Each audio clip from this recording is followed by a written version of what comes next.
Hello, everyone, and welcome to Horseshoe Indianapolis. I always do that, too. Yeah. How are you guys doing after a wonderful Saturday?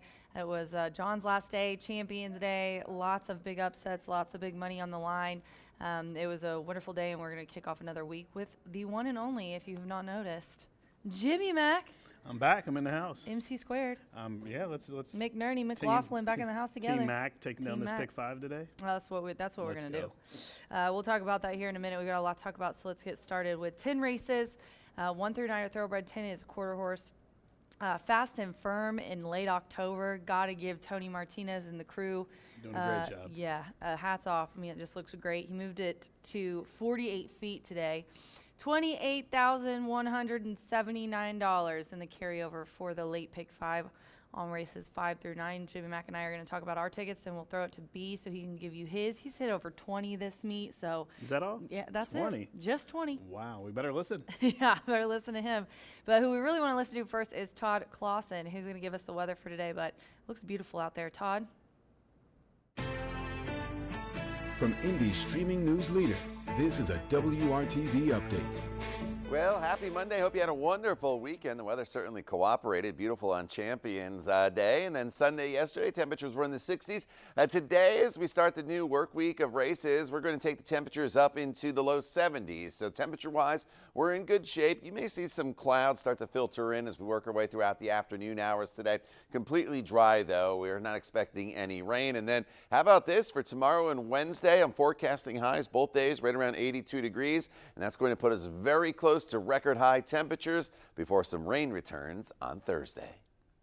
Well, Why he had wouldn't to the say rain be on Halloween, right? He had to say the R word. It had to be gorgeous and 70 today, 80 the next 2 days, and then when we take the kids trick-or-treating, it's going to be It's usually rain and snowing. quiet. Yeah, it normally so- is freezing, Yeah. so that's not that bad. We'll take it. Let's look at the glass half full here. That's but right. some beautiful weather today. Great weather. Let's talk about the standings, and then we'll recap Champions Day. Eddie D sent us a couple of nice ones for the jockey and the trainer, and it has been It's tight. so close. It's back and forth every single day. As soon as Randy gets ahead, seems like Gennaro comes back. Same with the jockey standings as well. So, and just for you, like it seems like every year at the end of the meet, you're like, You oh my know. goodness, who's going to win? What happens if this happens? And then I'm it's counting, coming right back again. And under pressure, I get nervous, and I always have to text Tammy and make sure I've, like, even though you think it wouldn't be that hard, it's like by the end of it, you got to figure out, okay, we're almost halfway through the card. He's got this many mounts. Can he even catch them? You know, Yeah. you got to, like, Can we give it figure. away early? Do we Yeah, have to wait till the end? exactly, which is everybody, wants to do it as soon as Well, we right now, can. nobody's mathematically eliminated. No, look at that. Yeah, all surfaces since April 8th. Fernando, 71. Burgos right behind him at 68. Evan Roman, 64. You think that's a big gap, but we've got 3 That's weeks. just a couple days in racing. It can change. It is. It's so true. Manny is in there, and then Marcelino still in the top 5. So we also have our trainer standings. And, man, you are so right. Klopp and Gennaro just trading punches Yeah, here. they've almost lapped the field, but back and forth every single day. You'll see Randy 52 wins there from 313 starts. Has that 17% win, and that Gennaro's just one off. And Randy got that win, of course, on Champions Day with Mondavia in that sired stakes to put him one back up. But Gennaro's well spotted with a few today. So, and it looks like over the course of this week, we've already taken entries for all this week, and they're both well entered. I gotta say, at the end of the meet is, I think, some of the hardest handicapping, because especially the Indiana trainers, they will get in any race that they can that makes sense in their timeline, which lot of is them. totally warranted, because this winter, they're not going to get that good Indiana Yeah, they money. get a break. So Yeah, they're eating Klopp grass for kind 4 of, months. yeah, exactly. So Klopp ends up, I feel like he gets these wins at the end of the meet that are just, you would never spot the horse there, but it ends up No, but a lot of working times out. in those conditions, especially like the Indiana horses, you do see here, sometimes they just go back and forth beating each other. But at the end of the meet, sometimes these horses that have ran through their conditions, which we have seen a couple times in the last week or two, you'll get these horses coming out of these nickel non-threes that can go in these first level sired allowance races and win because, the competition. And like you said, they're going to lay them up and hang them on the shelf for 4 months. So get in where you fit in. And Yep, get and in if where you you're, fit in. That's exactly if what you're battling happens. for the leading trainer, you're going to jam in where you can. Yeah. And you always get those huge Tiana long shots at the end of the meet. And heck, Michelle won. So nice segue, She's Rachel. the Reggie Jackson She of horse racing. She is. Mrs. October is what we call her. Yep, Deanna really well, Michelle is. got one too the other day. I That know, was that's a what I was bomb. about to say. That's a good segue because she had an $82 horse. So let's talk about that. We had some doubles yesterday or Saturday on Champions Day for Fernando de la Cruz and Oscar Villarreal. Really impressed with him, Bug Rider. Huge upset though. We'll show the two biggest races. There were tons of races Saturday, but let's start with race 6, the Lady Foghorn, a $200,000 pot. Number 1 touchdown pass for Michelle, $86. Look at her flying. Yeah, that's her, the outside with the black silks and white cap, the one horse there. I think the change tactics, the horse was supposed to go the lead, missed the break, checked in the first turn, and then just went from the outhouse to the penthouse here and ran going away, just running up the score in the end. I know, and she said she's never come from that. And I looked. They might have learned all something her new. all her good races have been right there on the front. And man, was she far back. So congratulations to her. Michelle was tickled to death. She was crying. We had tears Saturday, but Tasha cried too. The feature was Unreachable Star, and it was $250,000.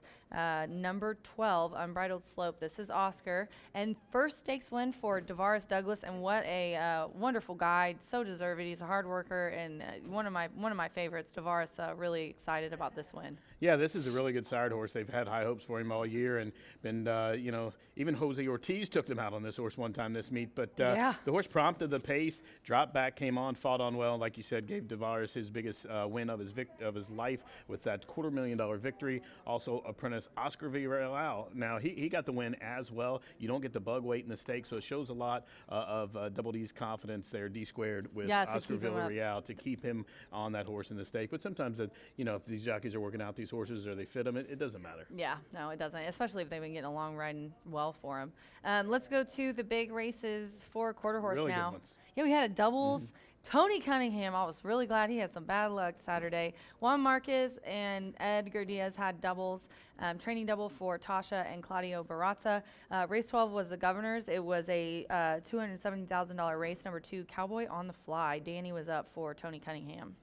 Yeah, this was a really great day of racing here in Champions Day, and record-setting purses there, and he graded stakes and everything else. But Tony Cunningham did. It's hard to get Tony Cunningham at a price, but in a race like this, he blows up the tote board here and takes away a $270,000 lion's share of that purse. And then coming back in the 13th race, you get Tasha. our friend Tasha, former jockey here, and having is she still atop near the standings Yep, here? she is. Yeah. Top of the standings as she gets it done here. The 10 horse WSR. My name Ooh, is there Rip. was some rubbing in there. I was nervous. To the far outside here, you'll see the 10 horse rolling down the stand side 2-1, and this is the biggest win of her career as well, right? Yeah, it was. And when she won that, she won I think a couple years ago on the Baker's Life, the QHRAI big night that we had here. The AQHA came out, but man, she was really excited to win that one because that was just a very nice race. It was the biggest one on the card. Juan put in a great ride, but man, the outside yesterday, it was 3 10s in a row. It was like 11, 12, and 13 were all like the number 10. So outside bias maybe. Veterans Day is coming up. Excited. Yeah, Great let's day. get this out of the way so we can talk about our tickets. Love this day. You're gonna do the Pick 5 challenge? Yeah, I'm Yeah. getting involved. Good. You hit I- last year pretty well, a or the cou- year before. A couple of years ago, I played Yeah. in it, and I think Ellis and I both took it down. But yeah, here on November 11th, post times 2:10, we Thank have you for your veterans in the service. clubhouse here giving us shout outs. Yeah, he's representing. Well, hey, I hope he comes on back and checks this Yeah. out because we have that 2500 Veterans Day Legends Handicapping Contest courtesy of the Indiana Horsemen's Benevolence Protection Agency. And we'll have several top astute handicappers throughout the country helping us out, taking us through that card that day as well. Yes, and before we do talk about the Pick 5, super cool. We gave away the mega bets, and I want to congratulate the winners because Henry Parker for the Thoroughbred picked Unbridled Slope in the Unreachable Star. Yeah, turned 3K. He got 1,000 to 1,000 win, across? place, and show. Yeah, Nice. 82 hundo, baby. Let's go. Yeah, I would take it. And then Raul Contreras of Greenwood, he was the quarter horse mega bet winner, and he had Rip and $6,300. So he loves congratulations. Natasha too. He loves Natasha too. Yeah. It's not just us. We're fans, but I bet Raul definitely is now. So yeah, just a wonderful day. Lots of money on the line, and it was really good. Let's talk about. I'm gonna let you talk a little bit more than I am because you're better at ticket construction than that's just not my forte. But I did hit last time we had a carryover. Did you? I did. Well, maybe It was you like a should lead few the way, but- hundred. It wasn't a huge score like Well, Brian. you got to you crawl get. before you walk. Yeah, but you two, I mean, I'm obviously good enough at it, but I'm not like, you guys are legit good at it. Like, I know, I'm not going to put you on blast, but I know some of your scores, bruh. Yeah. And I'm not going to put Brian on blast either, but I know some of his. It's a lot of money, way more than I've ever cashed for. Well, let's try to cash for it today because we already have free money in that pool. Like she said, that big carryover. It starts in race number 5. Of course, that low takeout, 11.99% on that late fire 5. Again, that carryover is applied to the late one. It was the late carryover or late pick 5 on the Champions Day card. So it starts in the 5th race. It's a 50-cent base bet. You have just around, what, $28,179 and a measly 39 pennies. Yes. So I'm going to take a swing here and take a stand in this pick 5 Okay. in the opening race. If the rail wasn't out 48 feet, it's a pick 4 for me because I think Missy B is by far the best horse in the race. She won here 2 back with an apprentice aboard, and then Joe Ramos, who's absolutely the hottest rider probably at the track. He and Deshawn are crushing.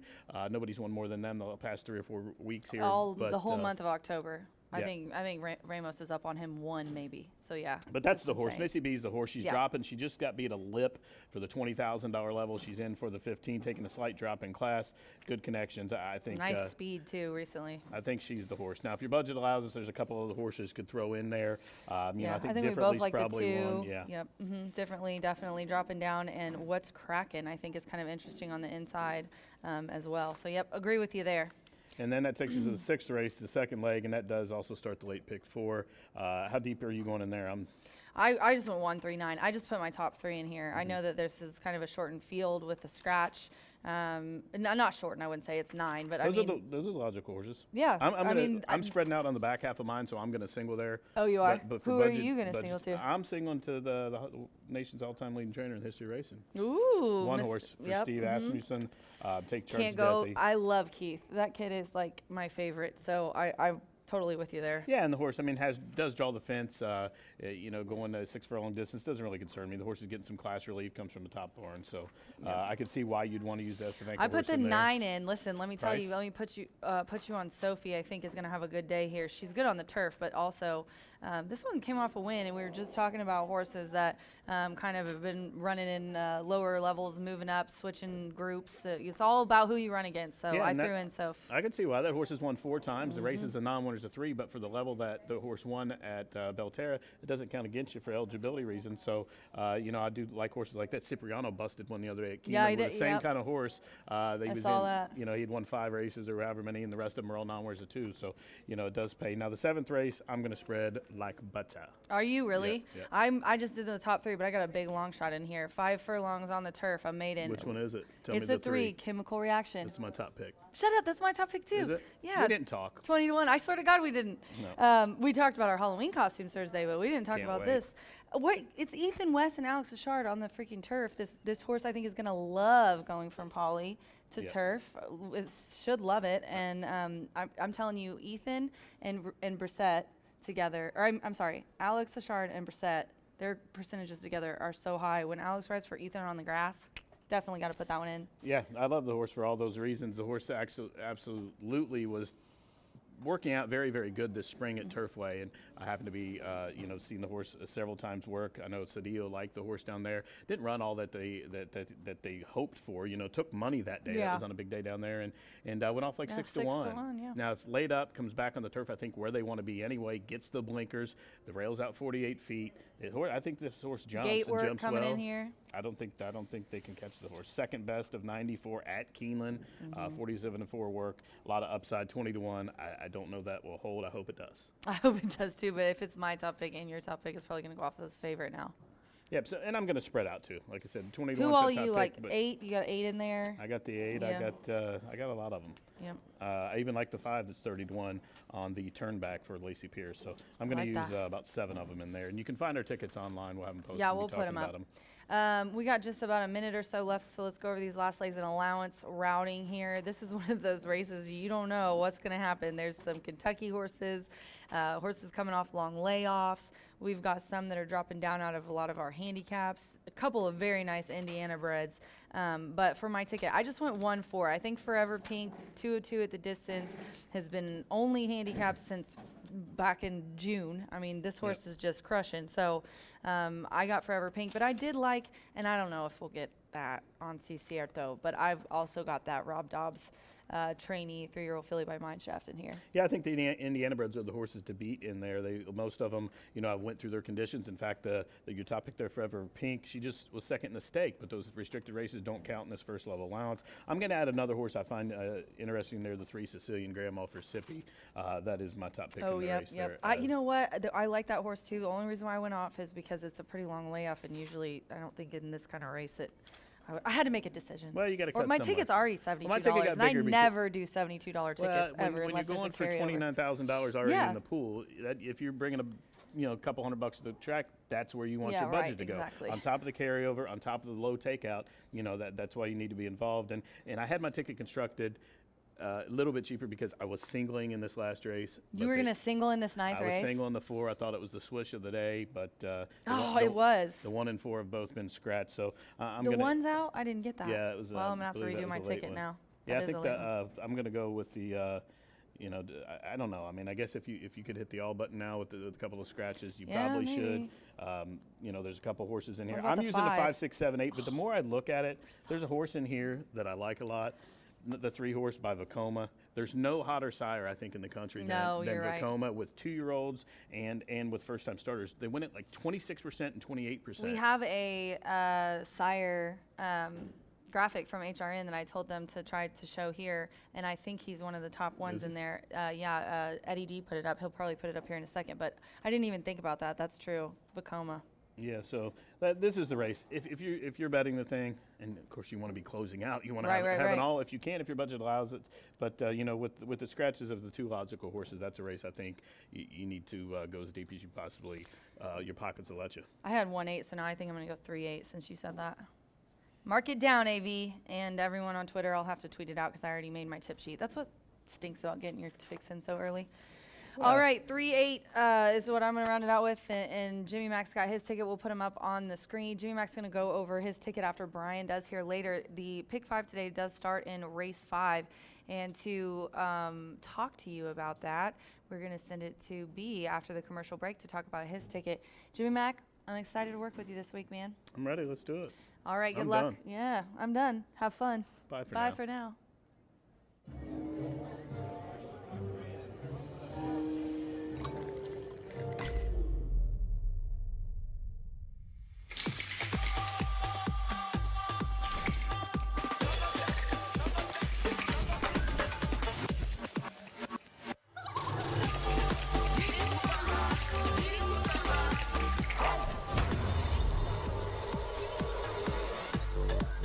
Tequila Herradura. Extraordinary awaits.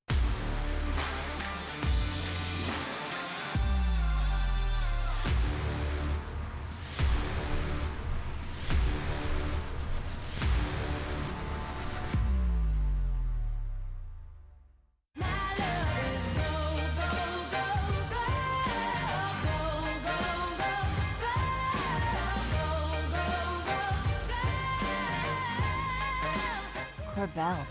Make it gold. Feel the excitement with TwinSpires.com, the official betting partner of the Kentucky Derby and Breeders' Cup.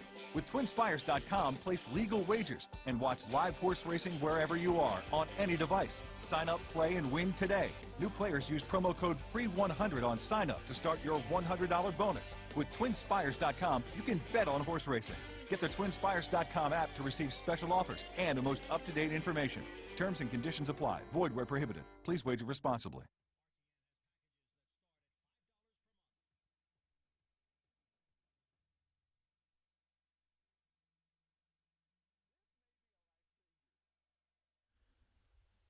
Welcome back to the second half of Wire to Wire. Welcome, racing fans and degenerates alike, for a Monday of racing. And if you're anything like me, you love a good Monday carryover. But as a degenerate myself, I like pick 5 without a carryover. 11.99% takeout. Doesn't take much for me to want to dive in and take a look at those pools, especially when you've got the nation's lowest takeout in 11.99%, so we're 16 minutes away. Let's take a look at this early pick 5. Do note Already almost $30,000 in that late Fire 5, which will kick off in race number 5.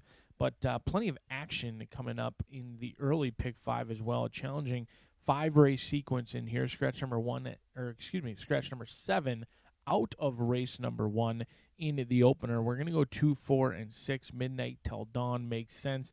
Gun Show, I'm still a little bit cautious of that one at 9-5 off a 6-1 morning line. Did have an easy race on the front end last time out. I think it's challenged today. 2, 4, and 6. Breakout Star taking some action off that 10-1 morning line. Currently 3-1 on the board. Race number 2, Allowance Group kicks off today's 15% takeout. Pick 4 in this spot. I think there is just enough pace for a little more Kraken to just swoosh right on by a horse that Landeros sees fit to come over for on his Monday and spend it here in Shelbyville, Indianapolis. Ian Wilkes winning at 18% here locally. And those guys haven't done as well as they would have liked so far this season. They haven't teamed up all that often. In fact, they came over for some of our biggest stakes races, but they're only winning at 15%, and their ROI is diminished, about 45 cents on the dollar as well. Hopefully, a little more Kraken can improve that win percentage. I'm not sure will improve the ROI much today off that 3-5 morning line, but strictly the horse to beat. Maybe not the horse to bet unless you're going to get creative and key in on an exacta or trifecta, but you should get plenty of value elsewhere if you do not like the 4, as there's some others that deserve a look. A horse like Reeler could be overlooked in this spot for our leading trainer and leading rider Burgos and Klopp, as those two look to keep their names right atop their prospective standings in race number 2. Race number 3, Maiden Special Weight. We touched that turf course for the first time today. Here we are, October 28th. Huge shout out to our crew, whether it's the main track or the turf, putting on safe surface for us to run on all the way, dating back to April 8th today, still on the turf, October 28th. Credit to them. Scratch numbers 4, 11, and 12. This is a race that you could go much deeper. I happen to like Oklahoma Logic quite a bit in this spot, but I think it's ultimately a race you single or spread. I'll turn your attention to one horse that I do have in mind. 30-1 on the morning line for Right in That Wrong, a horse who is a big price for Jim Corrigan. Yarmari Correa, she's been winning and making best of the horses that she has been given. Her win rate would certainly be higher if she wasn't the 3rd or 4th call for many of the trainers. And this horse didn't know much about the starting gate last time out. Swung widest of all, and I thought finished out very willingly. I thought maybe they'd try 2 turns next out. Not sure how the conditioning book played out or not. Ultimately, this 2-year-old filly likely wants to go further, being by Curlin. She'll get better with age and time, but today could be her day, and it could be at a big price at 30-1. Race number 4, we go back out to the main track. Another Allowance Group in here. 5.5 furlongs going to be the distance on the main track in the 4th. Scratch number 6, Mickey O'Prado out in here. I'm going to go 1, 3, and 7. Texas Free. This one could be a separator in here. Concentration is going to take a ton of action, as is Fantastic Vow. I think those will likely be on 80% of the tickets, but Texas Free is unlikely to be on 80% of anyone's tickets. Randy Klopp, Joe Ramos.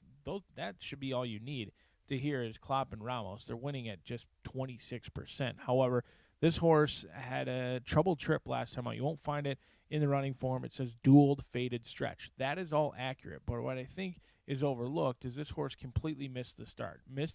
Was off slowly, broke just a bit tardy or a bit flat-footed, and then rushed up to press for the lead through quick fractions. If they break alertly today, I think Texas Free could be gone on the front end. In the 5th, we kick off that late Fire 5, just under $30,000 in carryover money already in the pool. Scratch numbers 3, 9, 12, 13, and 14. It's a spread race for me. I think this is one of the better betting races of the day, in my opinion. I know Jimmy Mack and Rachel happen to like Missy B quite a bit. Certainly the horse to beat, maybe not the horse to bet. 1, 2, 6, 7, and 10 for yours truly. 1, 2, 6, 7, and 10 for me in the 5th race. So if we could get 1, 2, 6, 7, or 10 home in the 5th, that would be elite work. Hopefully we can make that happen in a wide open 5th event. But now, just 11 minutes away, I know that John G. Dooley would be awfully upset getting to the scratches and changes with just 11 minutes, but hopefully Jimmy Mack, a bit more welcoming up in the announcer's booth. Welcome to have him here throughout the week and grace us with his presence. He'll take you through the scratches and changes before we kick off a Monday of racing at the Shoe.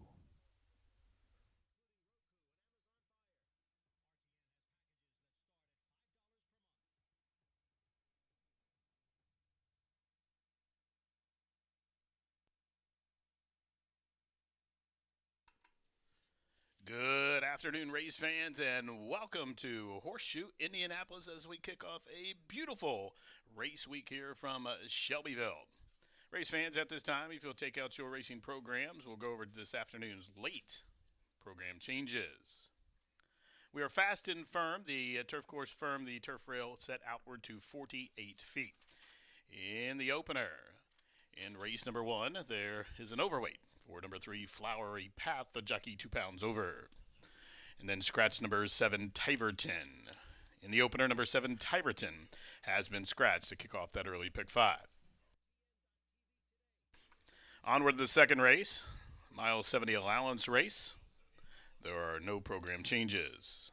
Race 2 is clear. Third race, the opening leg of the $1 horseshoe hat trick pick 3. In the third race, scratch number 4, Tutabella. Number 4, Tutabella has been scratched. The jockey aboard number 5, Oklahoma Logic, 2 pounds over. Scratch number 11, Better Have Cash.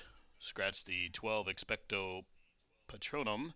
And be aware that number 13, Her Holy Name, has drawn in. The 13 also eligible, has drawn in, set to go. Change of jockey there to Joe Ramos. Onward to the fourth race. In the fourth race, there's a scratch at number 6, Mickey O'Prado. Number 6, Mickey O'Prado has been scratched from the fourth.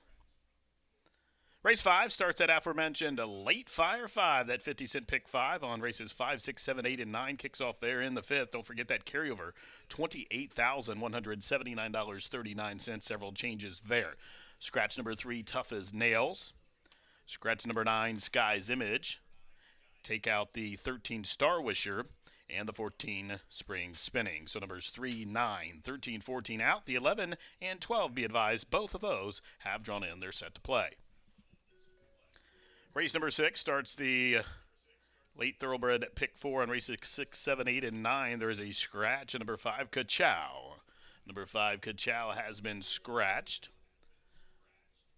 Number 6, Pageant Perfect, the jockey 1 over. Number 10, Grayson Glory, the rider 2 pounds over. Seventh race, back to the turf course. That firm turf, that turf rail again set outward to 48 feet. There in the seventh race, scratch the 11, 12, 13, and 14. In the seventh race, take out all of the also eligibles. 11, 12, 13, 14. We do have one overweight, number 3, Chemical Reaction. That rider 1 pound over that assigned weight of 120 pounds. Eighth race, final pick 3 opportunity of the afternoon. Number 4, Cicerto, the rider 1 pound over. And scratch the AE, number 11, Betty Davis. Number 11, Betty Davis out. That takes us to the ninth race, the start of the late daily double. No pentafectoral wagering as that race has been reduced to 6 horses. There are 2 scratches, number 1, Certain Victor E, and number 4, Herb Elias. Numbers 1 and 4 out of that ninth race, thus no pentafecta wagering. 10th and final quarter horse action to go 330 yards. 2-year-old maidens will square off there. The 1 is +6. The 3 is 7 over. The 4 is 7 over. The 5, 2 over. The 6, Bougie Blood, 5 over.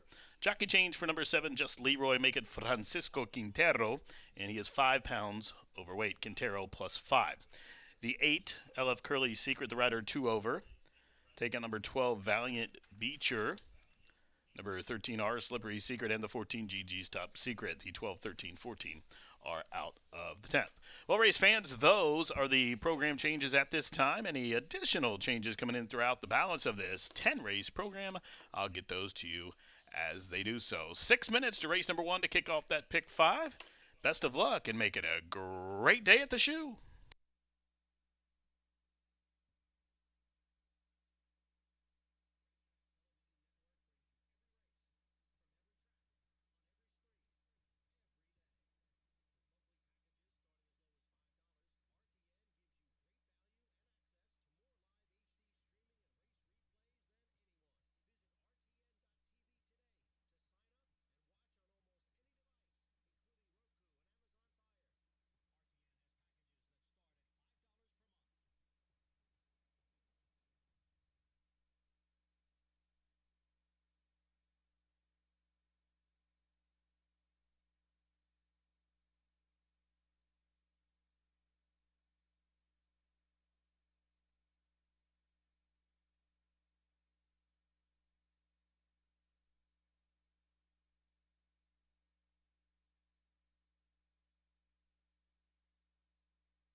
Outrider John Neal leading the field for race number 1 out to the racetrack here. Race number 1 to kick off proceedings. The first of 10 here, the first 9 thoroughbreds, the last one quarter horse today. The first race, a non-winners of 2, 7,500 claimant event to go 1 mile in this opener. Number 7, Tiverton, has been scratched. Number 7, Tiverton is out. 7 left to go. Win, place, show. Exacta, try, daily double. Superfecta kicks off the first pick 3 and also starts the early pick 5. Race 1 over a fast main will be at the gate in just a few.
The horses have turned their approach in the starting gate here for race 1 from Horseshoe Indy. Field for the first race. Approaching the starting gate, less than a minute. Get those wagers in, including the pick 5. The early pick 5 kicks off here. That pool already over $36,000, less than a minute.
And the horses have reached the starting gate. It's post time from Horseshoe Indy, the first of 10 here on a beautiful Monday from Shelbyville. We are fast and firm. Early pick 5 kicking off here. We do have a carryover in the late Fire 5. That starts in race number 5. This 10 race card. Kohaku goes in with Alexander Sanchez. Nation's 16th all-time leading rider Deshaun Parker and Midnight Till Dawn going forward. Here's Gun Show and Oscar Villarreal fresh off the win in the Unreachable Star, that $250,000 race here on Champions Day. 9-5 favoritism with Gun Show. Rare and Ready moving in 1-2 here for Jeff Greenhill. Now Flowery Path coming up with Jane Elliott. 2 left. Breakout Star, son of Union Rags, and the Paquette Pink coming forward. And Hilton Head, being led in by Riley up to the outside. Field of 7 to go a mile here. They're at the post. They are racing at the shoe. It was a good start for Midnight Till Dawn. Now the favorite Gun Show being squeezed upon for some early speed, and there goes Gun Show right now to the top. Hilton Head trying to work over from that outside draw. Now comes a closer third to the inside. Flowery Path on heels while racing fourth, covered up to the outside by Breakout Star on the stretch out, is 3.5 off the pace. Kawaku the Gray settles along about 7 lengths off them. And 7th and trailing early is Rare and Ready. They work around the turn. They straighten up for the backstretch journey. 5.5 furlongs to go. The quarter on the board, 24-3. So not all that fast for the favorite Gun Show, who shows the way up top 3 parts of a length. Hilton Head tracking in the clear while racing second. Midnight Till Dawn tucked in neatly to the inside of Breakout Star. They are 3rd and 4 and about 4 off the pace. Then comes a pair of Flowery Path, who's covered up by Kawako to the outside. Another 7 or 8 back to Rare and Ready at the back of the pack. 3.5 furlongs to go. They make their entrance into the far turn run. Half-mile controlled tempo, 48-2. Gun Show still leads, but there's Hilton Head cranking up the pressure as Breakout Star moves a closer third. Midnight Till Dawn is 4th, but running in place. Flowery Path doing the same. Then Kawaku still nothing yet from Rare and Ready. 1/4 to go. The whip's out on Hilton Head. Flacco with that early move comes to the top of the lane with a 2-length lead. Now Gun Show shoots up, trying to re-rally, and is going to angle to the outside. Breakout Star is 3rd with 1 final furlong to go. Hilton Head and Flacco flailing away outside the 16th pole. He's in front by 4 as Breakout Star has raced up into 2nd inside the 16th pole. Hilton Head at 9-1 is going to ramble home here by about 3 in the end. Breakout Star was 2nd, Gun Show was 3rd, and Rare and Ready from last got up to be 4th. The running time 1:40 flat.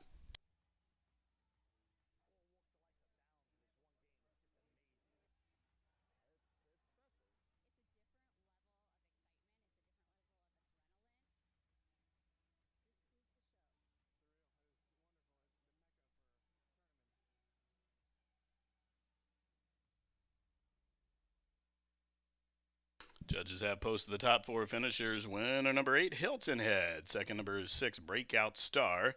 Third, number 4, Gun Show. Fourth goes 5, Rare and Ready. 8-6-4-5 unofficial.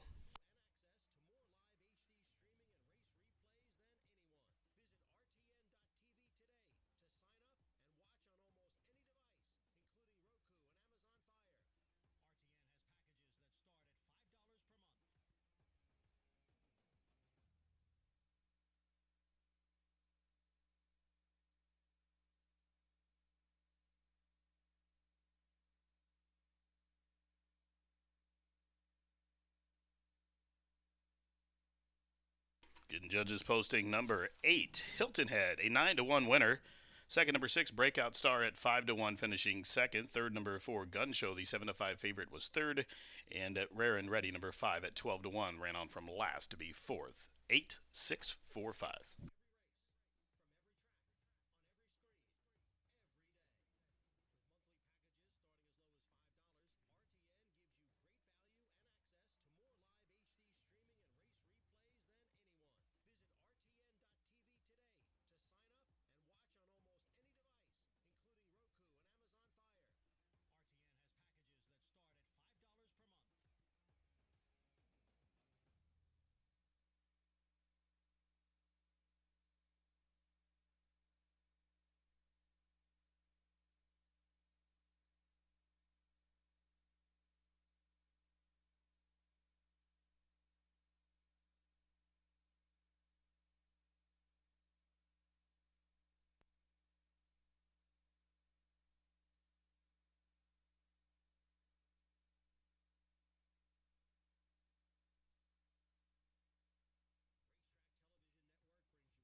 Coming into the Murphy Trailer Sales Winners Circle, here's your now official winner.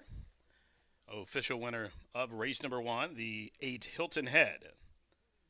Number 8 Hilton Head, a 4-year-old dark bear brown gelded son by Munnings, out of the Medallioro mare Marquis. The winner is owned by Jimenez Racing Stables LLC of Normando Jimenez, the winning trainer Lily Gonzalez, and the winning jockey Arcelio Flaco. Number 8 Hilton Head, now a 2-time winner from 16 starts, bred in Kentucky by Sienna Farms LLC. Winner covered the mile in 140.15 seconds. Race 1 official, price is up. The winner comes back $21, 8 in the middle, $5.60 for the show money. Exacta 8 and 6, $125.60, 50-cent try, $137.60. First super of the day, 8645, $95.43. Race 2 coming up next from the shoe. Race 2 from the shoe starts the early pick 4. We'll go a mile of 70 on a fast main surface. No changes. Field of 6 will be at the gate in about 19 minutes.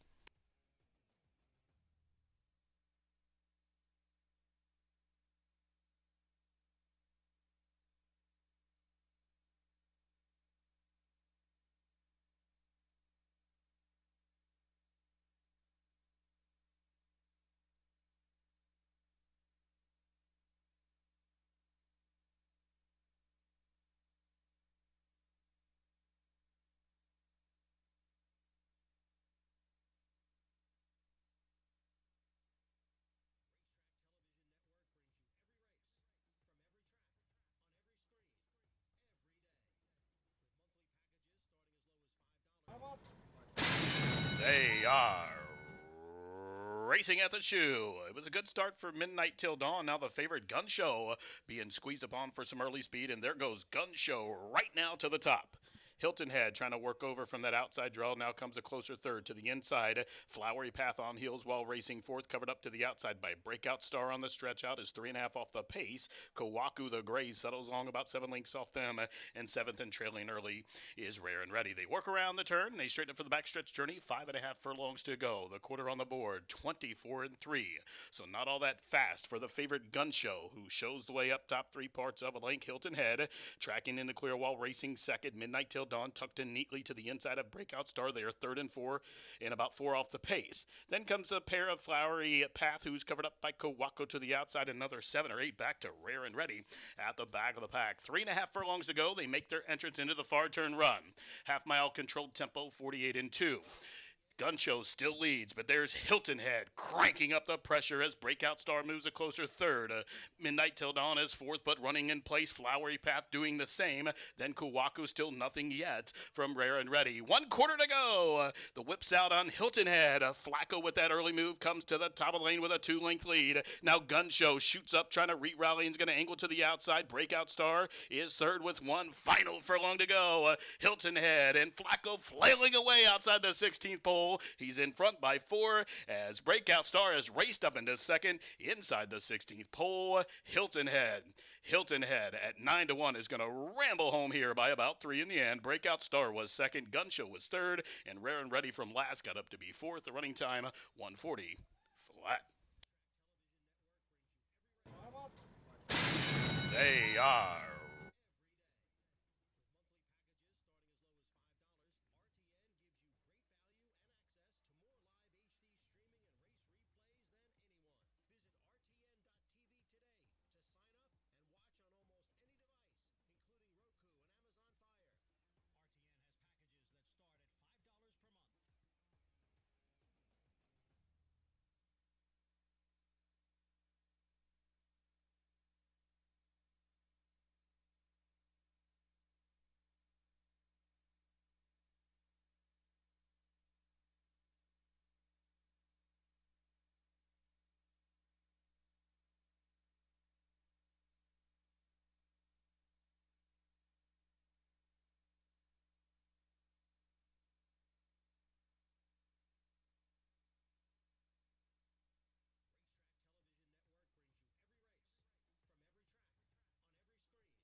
Well, that was a nice way to kick off the day. Let's hope that we keep those prices rolling into that late fire 5 with the carryover of 28,000. We start the day with a $21 winner for Lily Gonzalez. Hilton Head pays $21. Arcelio Flaco aboard.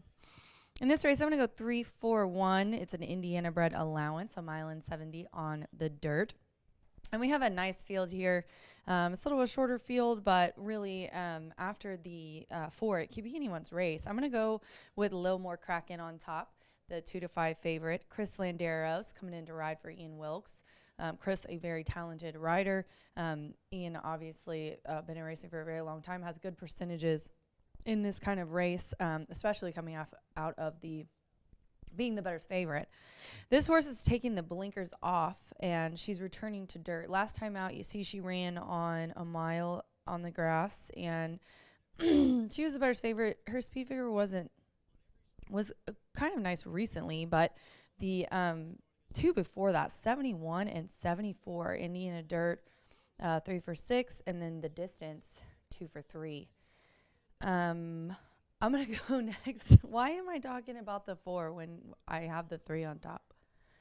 And we're showing the 3. It's the day after Champions Day. Aaron just said it, my AV guy. It's just one of those days, baby. I just talked about the 4. We showed the 3. Let's just go to the 1, and then we'll jump back and show that one. But Red Hot Justice is who we're going to talk about next. Ray Paquette here has owner and trainer for 4-year-old filly. And he's 16% with dirt starts this year. He got off to a really good start. Had some bad luck with scratching horses, but 18% win clip, 64% of the money, and coming off a 3rd place finish. Set off the pace and just kind of, they were really spread out in those, in that finish. Charming Giselle won by many. This horse is a better's favorite in the 4 before that, and really hasn't been worse, has only been worse than 3rd in one of those 4 starts. Has a good speed. I think probably will set off the pace. But his one, broke the maiden really nicely, and only has ran with winners a couple of times, and they were on turf, tried dirt last time. So we'll see how that fares for this one. September 24th was the last start, and then we're starting here at the end of October.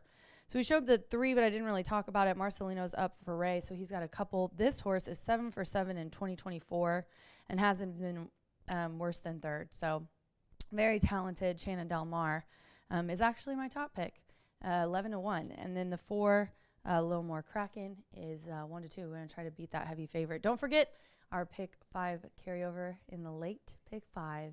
It is a $28,000 one, so get your tickets in early. Good luck.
Phillies and Mares stepping onto the track for the second race from Horseshoe Indianapolis. This is a field of 6 allowance sorts for 3-year-olds and up, which have not won a race other than or never won 2 in their lifetime. Mile and 70 over a fast main surface, field of 6 with no program changes. Wagering options: win, play, show, exacta, try, super, daily double. Starts pick 3, and it starts the early pick 4. Post time in just a few minutes.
The horses are approaching the starting gate. Less than a minute. Here they come for race number 2.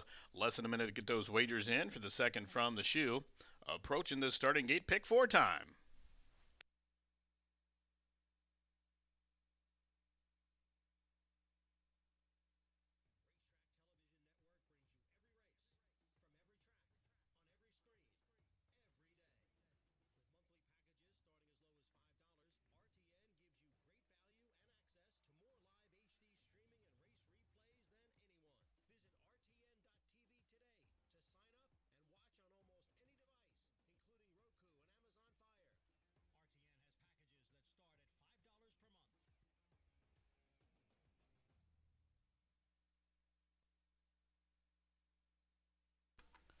And the horses have reached the starting gate. It's post time. Loading in for the second from Horseshoe Indy.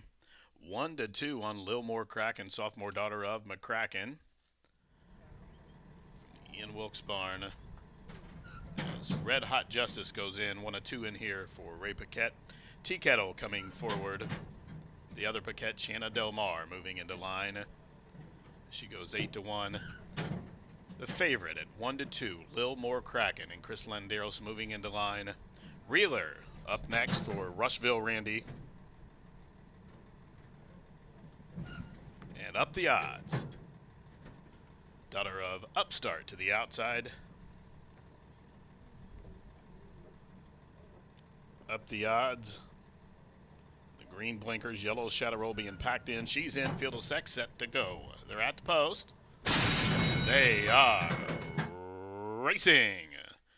Good beginning for all. Reeler will be the first one under the wire for the first time as Tea Kettle away in the second position. Lil More Kraken, the favorite, sandwiched in between horses as Up the Odds has her covered up to the outside. Then we trail back to the Paquette pair of Shanna Del Mar and Red Hot Justice. Kind of clustered up as they circumnavigate the opening turn with Reeler, who's made the point, shows the way 3 parts of a length. Up the Odds out in the clear while racing second to the inside of the favorite Lil More Kraken is Tea Kettle. They are third and fourth as they go up the backside. Then it's Shanna Del Mar and Red Hot Justice will have to pass them all. So they go up the backside, the field covered by just about 7 lengths, and they're walking the first quarter. There it is on the board, 25 in 1/5 seconds. So no excuses for Reeler, who tows them along with 4.5 furlongs to go. Now Up the Odd moves a closer second. Still 3 back to Lil More Kraken, and behind that slow pace is third, but well in hand as Tea Kettle races to her inside. Shanna Del Mar is next with about 6 lengths to raise, and Red Hot Justice still can see 'em all. 3 furlongs left from the money. The half-mile controlled tempo, 50.36 seconds. It's Reeler, the daughter of Mohayman, still paving the path. 3 parts of a length back to Up the Odds is second. Now Lil More Kraken being asked to go by Chris. She's doing it easy, though, with a tight rein restraint there, and up the inside, Tea Kettle is fourth, and Shanna Del Mar parked out wide, top of the home stretch, and it's still Reeler with that controlled tempo, 3/4, 15-2, but Lil More Kraken explodes up, and here she comes, and she shoots right on by. Lil More Kraken at 1-9, rambling clear by the 16th pole. They're in deep stretch. There's no sweat with this win bet, 1-9, Lil More Kraken home a winner. She won by about 5 in the end. Reeler, the pace setter, was second. Then Up the Odds was third. Shanna Del Mar was fourth. Lil More Kraken kicks off the pick 4. A convincing winner in 1:45-2.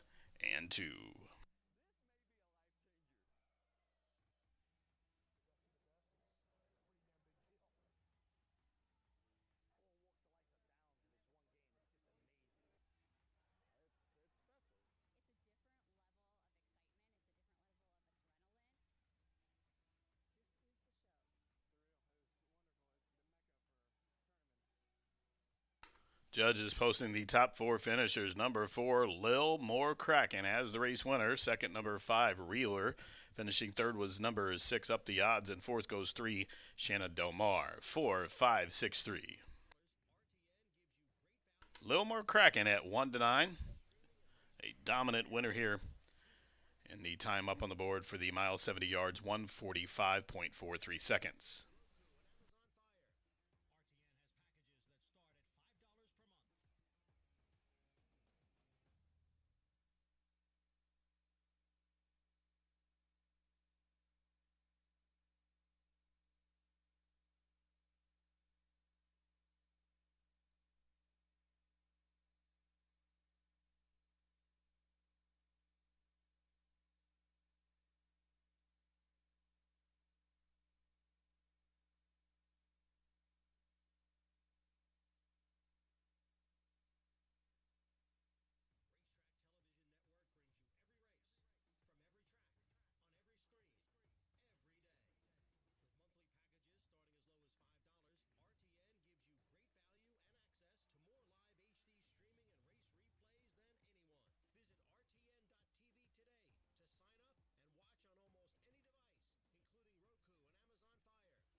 Coming into the winner's circle, number 4, Lil More Kraken and Chris Landeros. Those TTR Silks, Lil More Kraken. Here she is, a grand-looking 3-year-old bay daughter of McCracken out of the Warriors Reward mare named Lil More Summertime. The winner's owned in partnership by Steve Harner's Harpinator Racing LLC and Tampa Toga Racing LLC of Peter Hall and Tracy Wilkes. The winning trainer, Ian Wilkes, and Chris Landeros up top. Number 4, Lil More Kraken, cover the mile, 70 yards, 1:45.43 seconds. She's now a 2-time winner here at the shoe from 11 starts, and again bred here in the Hoosier State by Harpinator Racing LLC. Race official prices up at 1-9. Lil More Kraken to come back 220, 210, and 210. Exacta was 4 and 5. That was worth $9. The 50-cent try, $6.05. The early daily double, 8 and 4. Wow, $40.60 with a 1-9 favorite in the second leg. Now the dime super, 4, 5, 6, and 3. Shanna Del Mar on the bottom, $2.67 for a dime. Race number 3 coming up next in 21 minutes. Race 3 in 21 minutes with an approximate post time of 3:13. We'll head out to the turf course. Now, please note the turf rail out to 48 feet, and the turf course, of course, listed as firm. Now, there are scratches at number 4, Tutabella. 11, Better Have Cash. 12, Expecto Patronum. And be aware the 13, Her Holy Name is in. The 13 has drawn in, gets a change of jockey to Joe Ramos. Take out numbers 4, 11, and 12. We're heading out to the turf today, where we'll start the $1 Horseshoe Hat Trick Turf Pick 3 here in 20 minutes. Good luck.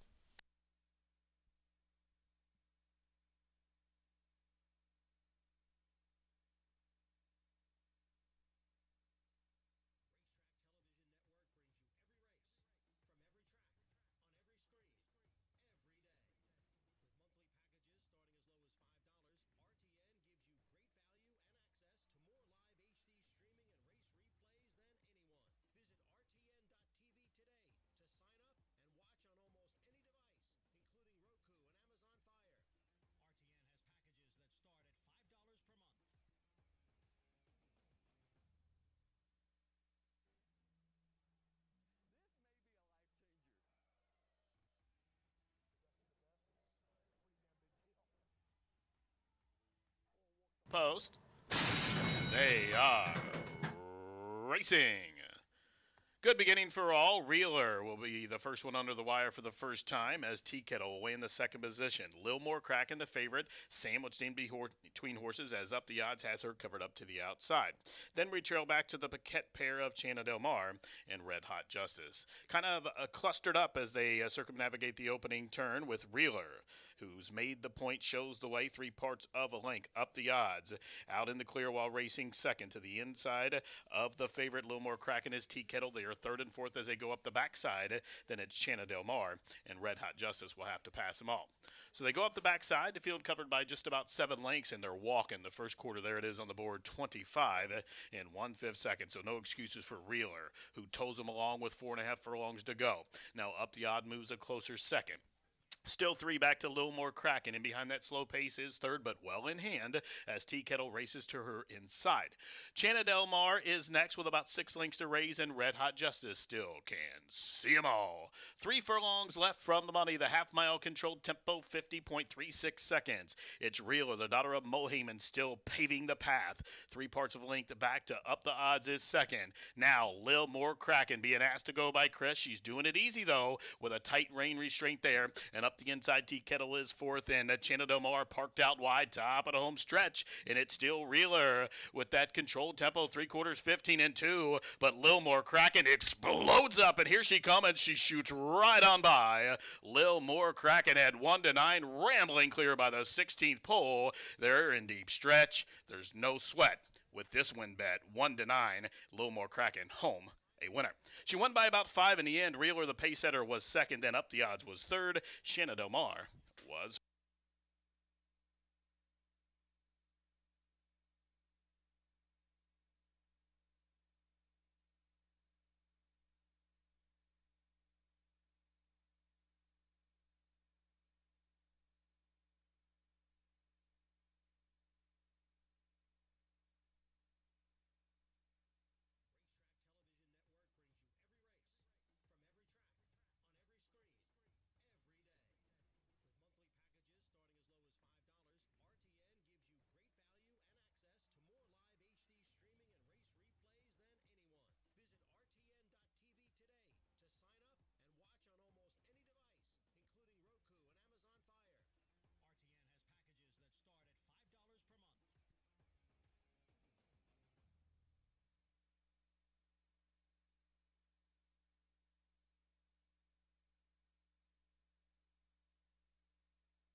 Aquí la Herradura. Extraordinary awaits.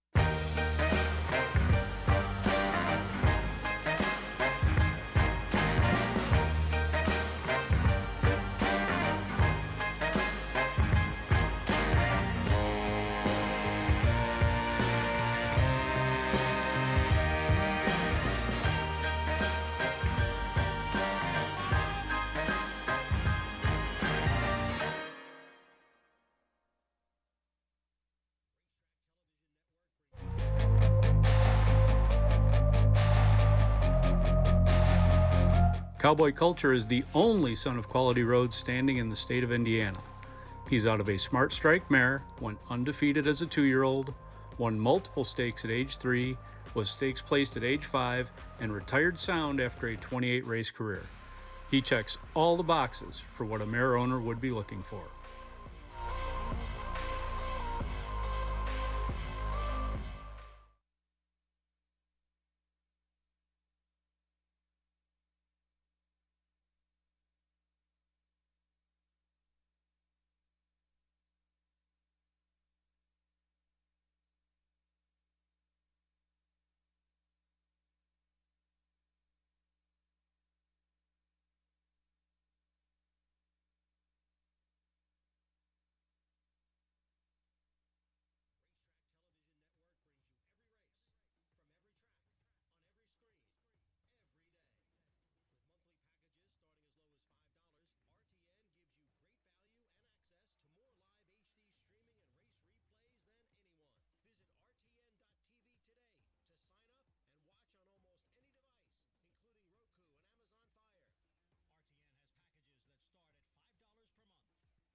We're 10 minutes to the third race here at Horseshoe Indianapolis, and we have a 2-year-old maiden special weight, and they are going 5/8 on the grass. Open company. The 4 is out of here, and the 11 and 12. The 13 does draw in, and Ramos is up.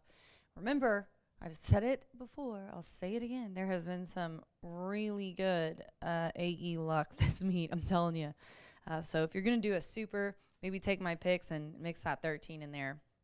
But I went with the 5 here for the win at 5-2. Oklahoma Logic. Eric Asmussen aboard for Steve Asmussen, a 2-year-old filly by McLean's Music. Of the last 9 starts, 6 of 9 in the money, 3 wins. I think it might even be 4. So just really hot combination. Steve's got Eric and Keith. Really, they're winning left and right. I think Keith had a double at Remington. They're doing really well. This horse put up a 79, the highest speed figure, on September 24th, and has a really nice early speed. Eric's ridden the last 3 times, including 2 second-place finishes, once in August at Ellis on the grass, and then dirt. So love to see that. Love to see Eric loving on him, too. Those boys love horses. This is a really nice looking filly too. So I've got Oklahoma Logic on top. I think that early speed, I think those couple of really close ones, she's going down from 5.5 to 5. Big difference there. Then I will go to the 1, Shirley Ann.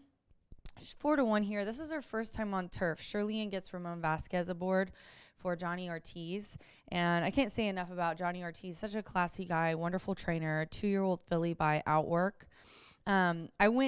Not only is this filly dropping down in class, she's been at Ellis and Churchill on the dirt. She put up a 71 last time, was pretty good. I did a deep dive on the dam. First of all, the sire's outwork, even though he didn't run on dirt, his progeny hits at 17% sprinting on turf, which is really good for a sire. Hey Page has 1 winner from 2 starters and 1 turf winner.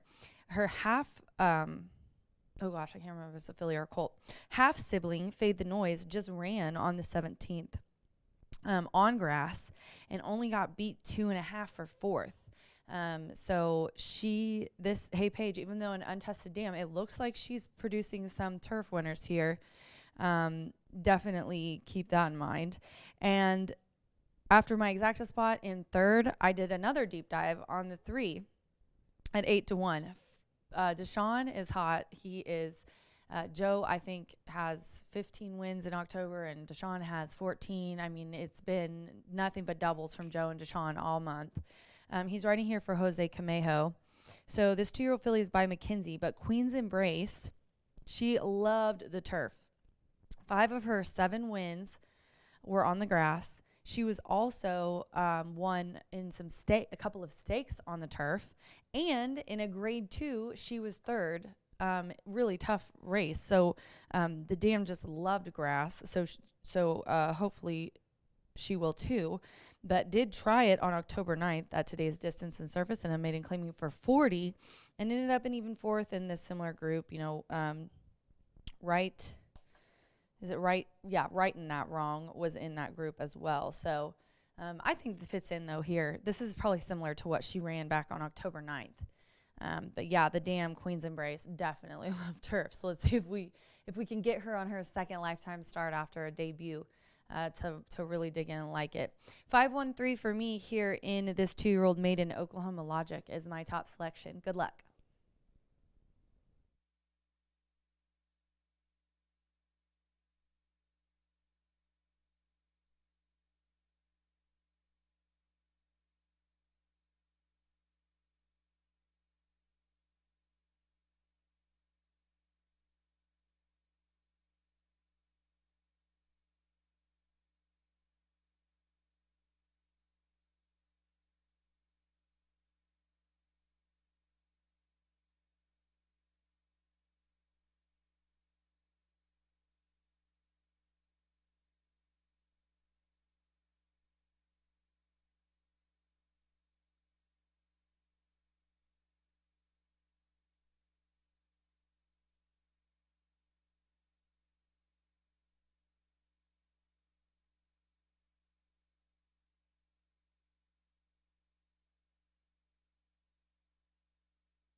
Horses on the track for the third race.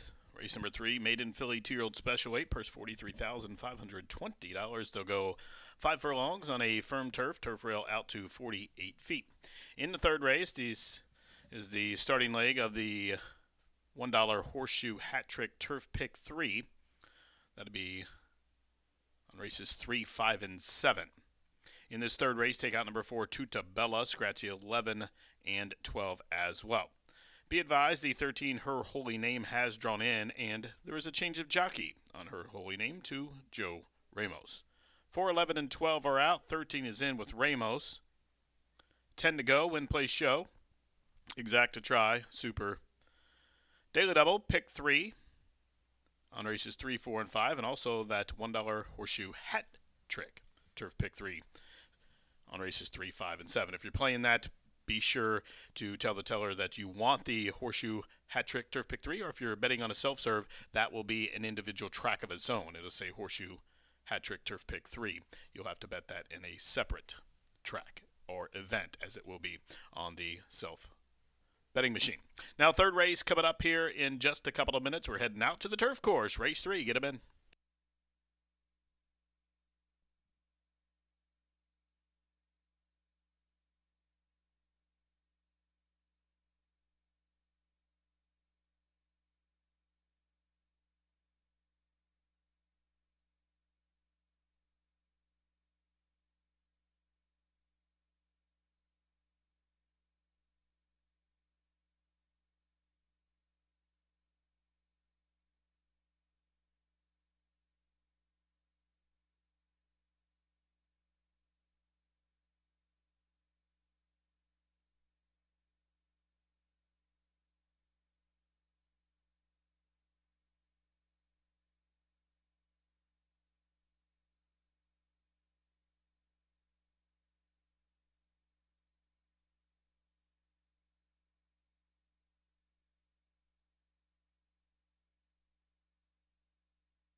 The horses crossing on over to the turf course here for the first turf event this afternoon. Race 3 of 10.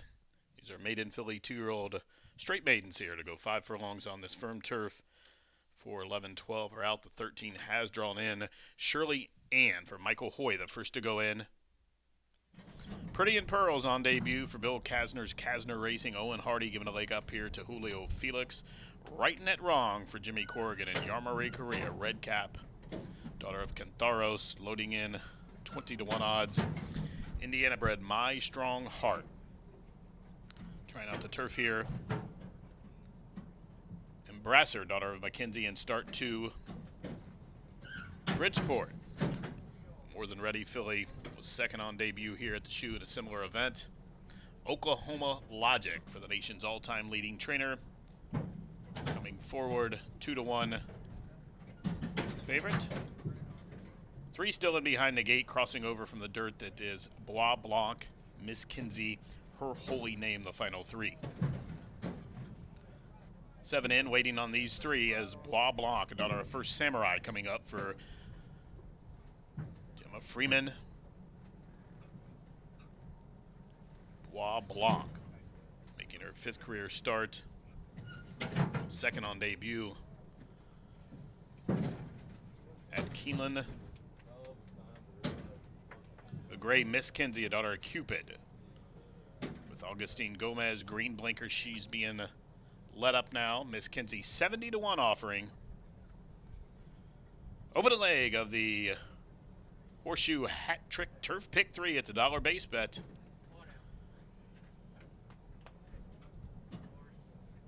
Working with Miss Kinsey. And then off the also, Chelsea Stone's Her Holy Name, racing for In Theory Racing. Mike Maker will load up to the outside with Joe Ramos picking up the call. They're at the post. No good, no good. They are racing. Debut and Pretty in Pearls was slow to go. Quick to go from between horses, Oklahoma Logic, Shirley Ann down along the fence, and stacking up to the outside, the Indiana bred My Strong Heart. And in between those, Bois Blanc, these 4 blitz into the far turn, about 6 or 7 in front of Right and the Wrong, who's about 7 or 8 off the pace now. Miss Kinsey with a wide angle into the far turn run. In between those 2, Bridgeport still a couple lengths for the back to Her Holy Name, and the Blue Silk starting to get motoring now. Pretty in Pearls is next, and Embrasser is at the back of the pack. They barrel around that turn. How about this quarter? 20-3. And Shirley Ann out there fleet-footed on the front end, arrives to the top of the lane, a 3-length cushion. So up top, it's still Shirley Ann. As Oklahoma Logic's being asked to come and get her, she switches to the center of the course, and here she comes, lengthening her stride. But Shirley Ann digging down deep. That half was 43-3, and she's still there. Shirley Ann just ran them off their feet. Oklahoma Logic photoed there with a late running Her Holy Name. Also up the inside, Pretty in Pearls was involved in that 4-way go for the minor awards, but no doubt about the winner, coast to coast in 55-4.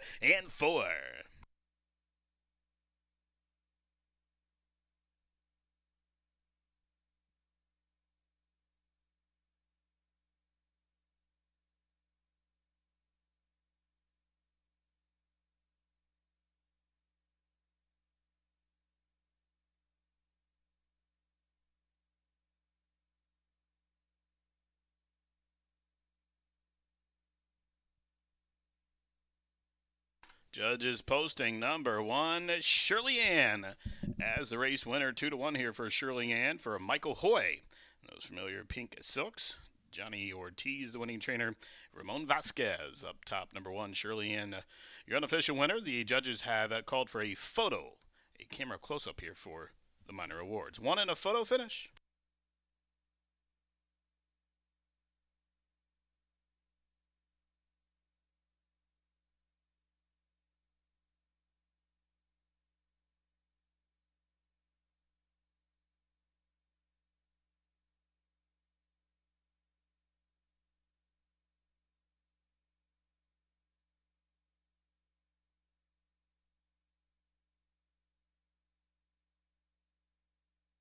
Result of the photograph, the trio of placing judges have determined that number 5, Oklahoma Logic, got her nose down to be second, finishing third at number 13, Her Holy Name, and fourth goes 7, Pretty in Pearls up the inside. 1-5-13-7, 1-5-13-7, your unofficial top 4 here in the third from the shoe.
One, 5-13-7 official. Into the winner's circle, Shirley Ann. As the earplugs come out here on this 2-year-old Bay Daughter by Outwork, out of the Stay Thirsty mare named Hey Page. The winner's owned and bred by Mr. Michael Hoy, the winning trainer Johnny Ortiz, and the winning jockey Ramon Vasquez. Shirley Ann virtually gate to wire here for the 5 furlongs. Home winner 55.88 seconds. Again, she was bred in Kentucky by her owner, Michael Hoy. Shirley Ann, the winner here in race 3 to start the Horseshoe Hat Trick Turf Pick 3. And she returned 640, 320, 260. The first pick 3 of the afternoon will be up shortly. There's the exact, the 1740, the try 2560. The daily double, a little more cracking. Shirley Ann was worth $11. Dime Super $30.85. That first pick 3, 8, 4, and 1. Hilton Head, a little more cracking, and Shirley Ann $18.70. Race number 4 is up next. Back to the dirt. We'll go 5.5 furlongs for race number 4, where the race does offer rolling daily double and also pick 3 wagering. In the 4th race, you're reminded that number 6, Mickey O'Prado, has been withdrawn. We're down to a field of 6. Number 6, Mickey O'Prado, well, he's been scratched from the 4th. They'll be at the gate, approximate post 3:45. That's in 20. Good luck.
They are racing. Debut and Pretty in Pearls was slow to go.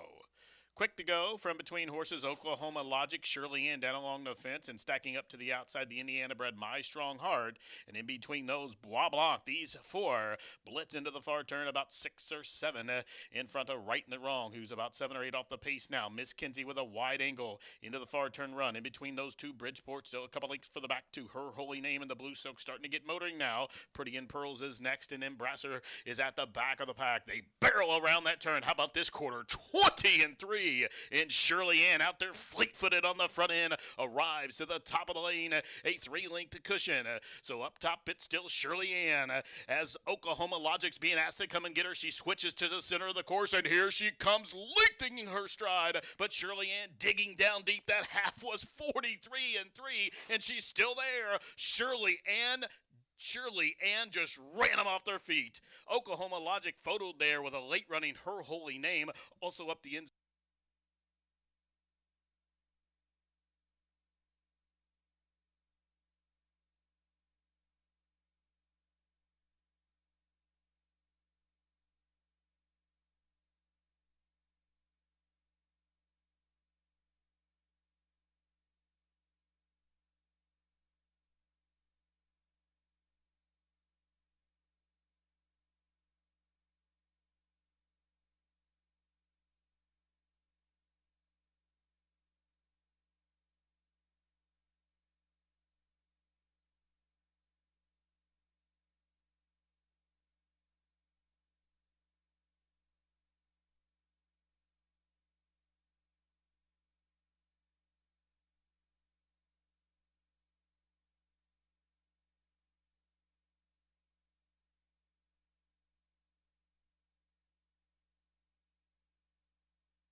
third race, bet all the way down to 2-1. Never look like a loser as the gates pop. 7 minutes away from the upcoming fourth race. If you haven't started handicapping that late Fire 5, you've got about another half hour or so to start capping the just under $30,000 Pick 5 carryover, which will begin in the fifth race. But first, we'll go back out to the main track again and crown another allowance winner in here. A field of 6 will battle it out over 5.5 furlongs. Scratch number 6, Mickey O'Prado, out of this event. That horse seemingly can't get back to the racetrack. Has been scratched a couple of times over the past couple of weeks. And we've got a Keeneland shipper, but this is an Indiana bred who has meant business throughout the meet so far this year, but has picked up pieces, but not the winning variety. In fact, has hit the trifecta 7 of 9 times with $50,000 in earnings. However, is winless in that time. Even shipped over to Keeneland just a week ago and ran a good third-place finish in a 10-horse field.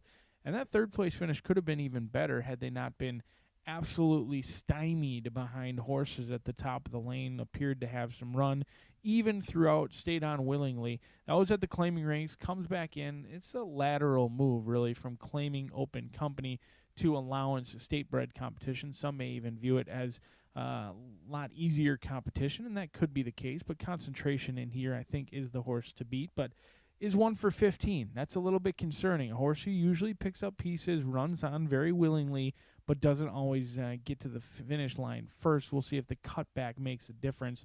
A horse who's been going further, whether it's at Colonial here or at Keeneland, cutting back today. We'll see if Concentration can keep up early. Donning the new Cameo Silks in here, 8-5 as your clear second choice. But the best value, in my opinion, is Texas Free. This is a horse who missed the start last time out and rushed up very quickly to challenge for the lead. Now, with a clean break today, drawing the inside, they've got the shortest way around the racetrack, taking on some horses that, frankly, may want to go further than 5.5 furlongs. So oftentimes, if you cut back the distance, the shorter the distance, the less I'm concerned with class necessarily. Some of the other horses in here, no doubtedly, have run against tougher competition than maybe the likes of Texas Free. But going 5.5 furlongs could be the ultimate equalizer in a horse who had an excuse last time out, missed the start. Now, if that's a trend, we might have a little bit of an issue because two back, they also has a hesitant start. So Joe Ramos likely knows Texas Free's tendencies now, and he'll try and giddy up this one right out of the gate to be on the lead, as he's the value player in here at 11-1. But right now, all the money coming in on Fantastic Vow. We'll see if Aaron West and Sam Bermudez can connect for another winner. Looking for 4 wins for Fantastic Vow. A small but talented field goes out for the upcoming fourth.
Here come the Hoosiers onto the track for the fourth race. This is an allowance event for registered Indiana breds for 3-year-olds and upwards, which have not won a race other than a maiden claiming starter race, or which have never won 2 in their life. Scratch number 6, Mickey O'Prado. Number 6, Mickey O'Prado has been withdrawn. Field of 6 left to go. Win, place, show. Exacta, Try, Super, Daily Double starts another rolling pick 3 in races 4, 5, and 6. Race number 4 from Horseshoe Indy over a fast main. We'll go 5.5 in just a few minutes.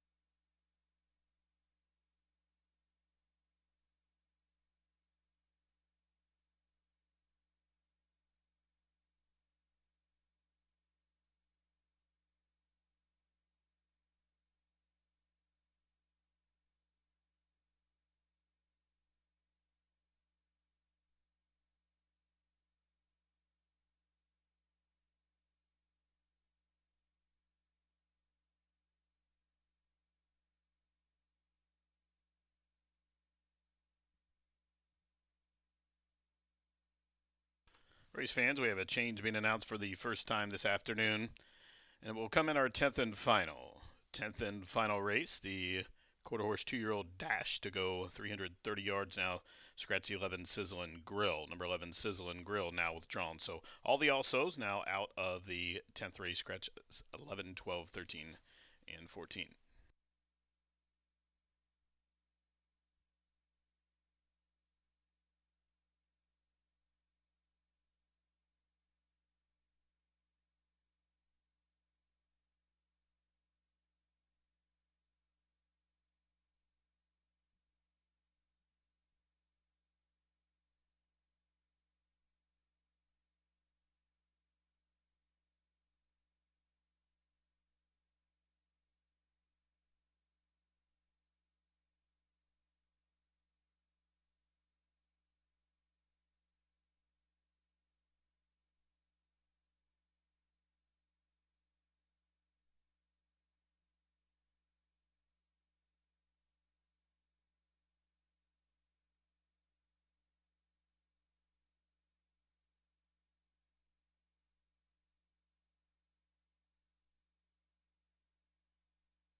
The horses have turned, approaching the starting gate for race number 4 from Horseshoe Indy. Less than a minute to post. Get them in. There you are, approaching the gate.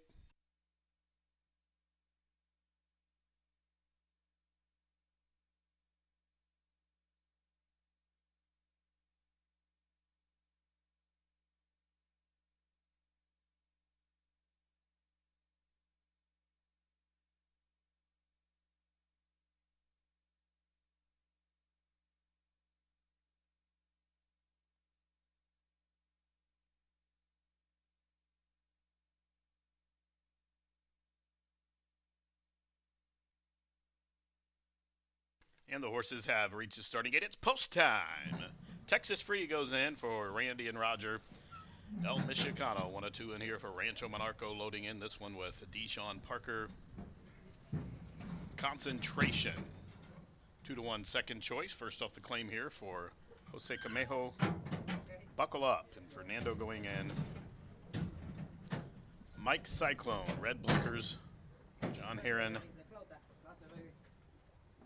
And just one left, the even money favorite, Fantastic Val. For Winters and West, Fantastic Val. Grace on a Fantastic coming up to the outside, loading in at even money. He's in, field of 6, at the post. They are off to a level beginning.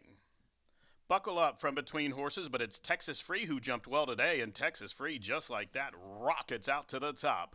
Texas Free, 2 to the favorite, Fantastic Val, who's racing in second. Concentration, first off the claim, third. Buckle Up is fourth at about 6 off the pace. Stablemate El Michicano is to the inside, racing in fifth, and Mike Cyclone will have to whirl past them all from the back of the pack. That's 6 of them as they head to the far turn run. Here comes Fantastic Val to confront Texas Free, and these two have quickened about 6 lengths in front of Concentration, the quarter, 21 and 4. Then Buckle Up with a couple whip tap urges, El Michicano and Mike Cyclone. 1 quarter to go for Texas Free, who was first to fire out of the starting gate, but here's Fantastic Val up to the outside, still 3, back to Concentration with 1 furlong to go. The whip is out on Texas Free. Fantastic Val at 3 to 5 is full bore to come get him, and Texas Free is begging for the wire. Fantastic Val, but here comes Concentration, and now Buckle Up over the top, and Buckle Up for Fernando at 14 to 1 gets it done by almost 2 in the end. Concentration photoed with Fantastic Val, and then fading Texas Free was fourth, running on late Mike Cyclone El Michicano. The running time 1:05 flat, but it was Buckle Up, the son of Bucaro, home a winner.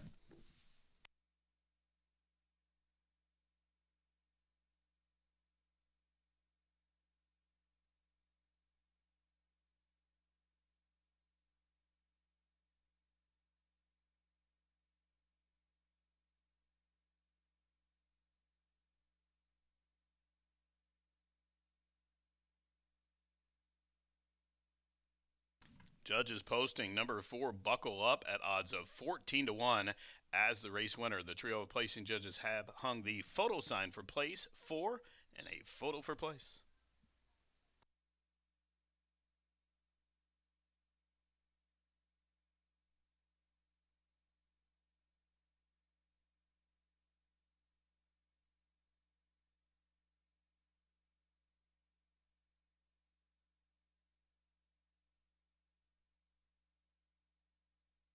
Result of that photograph showed number 3, Concentration, to be second. Third, number 7, Fantastic Val. And fourth, number 1, Texas Free.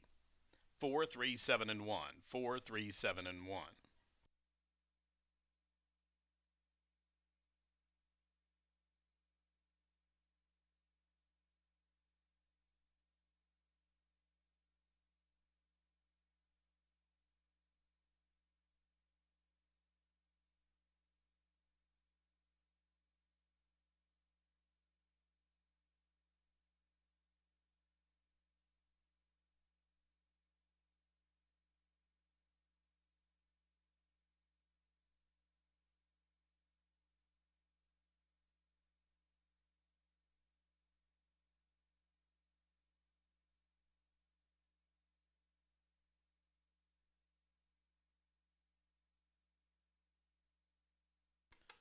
Unofficially 4, 3, 7, 1.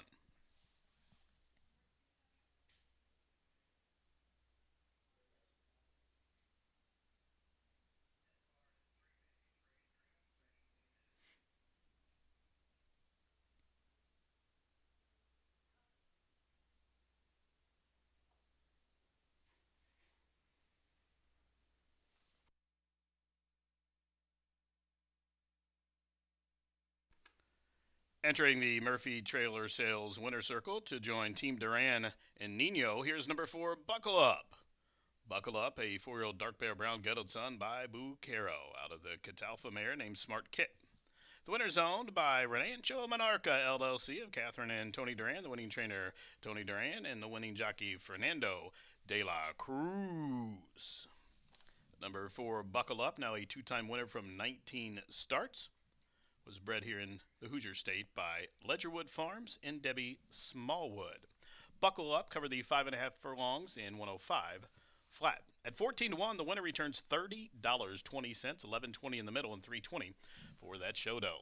Exacta 4 and 3, $82. The 50-cent try with Fantastic Val finishing third was, for 2, it was $225.20. So the 50-cent variety of 4, 3, and 7 returns $56.30. Daily Double 1 and 4, Shirley Ann back to Buckle Up returns $83.80. The Superfecta 4, 3, 7, and 1 for a dime, $54.23. The Pick 3 starting with a little more cracking, 4, 1, 4, $39.10. Fifth race, approximate post time 4:17 and 22 minutes, is up next. That's a mile turf event. And this race, you're reminded, does start the 50-cent late fire 5 with that low takeout and that huge carryover. Again, the carryover, $28,179.39. Again, better than $28,179 in carryover money into that pick 5, which starts here in 22 minutes. I'll get you the changes here in the upcoming 5th race, which will go out to the turf course, a mile on that firm turf. Take out number 3, Tough as Nails. Scratch number 9, Sky's Image. Scratch 13, Star Wisher. Scratch 14, Spring Spinning. So 3, 9, 13, 14 are out of this 5th race. And be aware, 2 alsos have drawn in. The 11 Golden Storm and the 12 Valley Baby both have drawn in to the opening leg of this pick 5. Now they'll be at the gate in just about 21 minutes. Good luck.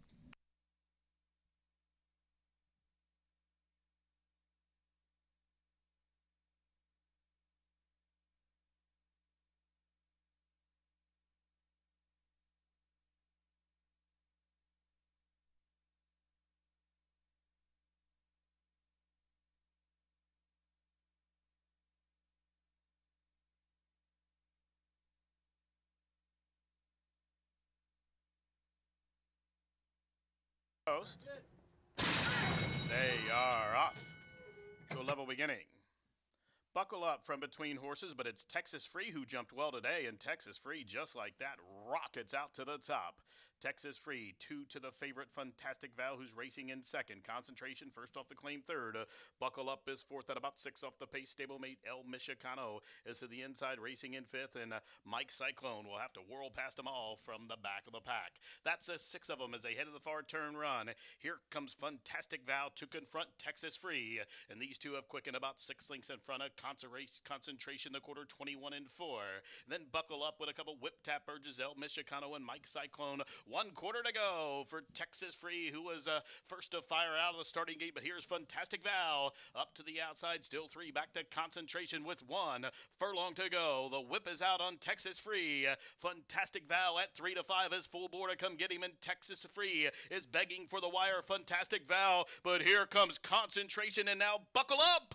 Buckle Up over the top, and Buckle Up for Fernando at 14 to 1 gets it done by almost 2 in the end. Concentration photoed with Fantastic Val, and then fading Texas Free was 4.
back in action for a Monday carryover here at Horseshoe Indianapolis, now just 11 minutes away from the Late Fire 5. You saw already almost $50,000 in new handle on the board. Last I checked this out, it was over $40,000 already, just under $30,000 to begin with in the pool. And despite the carryover, that takeout remains one of the nation's lowest at 11.99% takeout.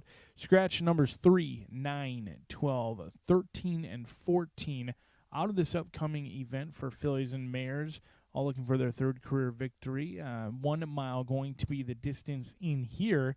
And I happen to fancy number 7 on top, Missy B. I believe she's the horse to beat, potentially the horse to bet. We'll see how it plays out.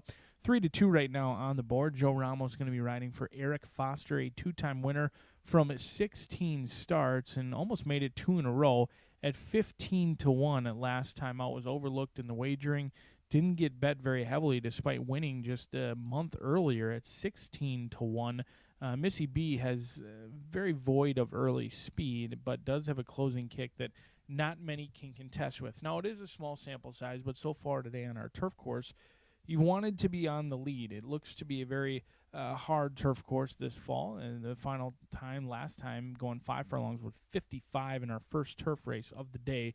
So Missy B may be hindered a little bit, but I think she can stay tactically close. Last time they went sub-23, sub-47, or excuse me, sub-48, and she was only a length and a half off of it. So she doesn't necessarily need to be a one-run closer like her last win on August 26th. I think Joe Ramos, plenty capable reinsman, can keep her nice and close today, and she hopefully will get the job done. Currently battling for favoritism, at least in the projections, with your inside runner, What's Crackin'. Jane Elliott going to be teaming up with Sarah Hamilton as they try and show some girl power to our winner's circle in here for Randy Finnegan and Sarah Hamilton, as she partially owns and trains this 3-year-old filly by McCracken, who's cool, calm, and collected in the saddling enclosure at this point.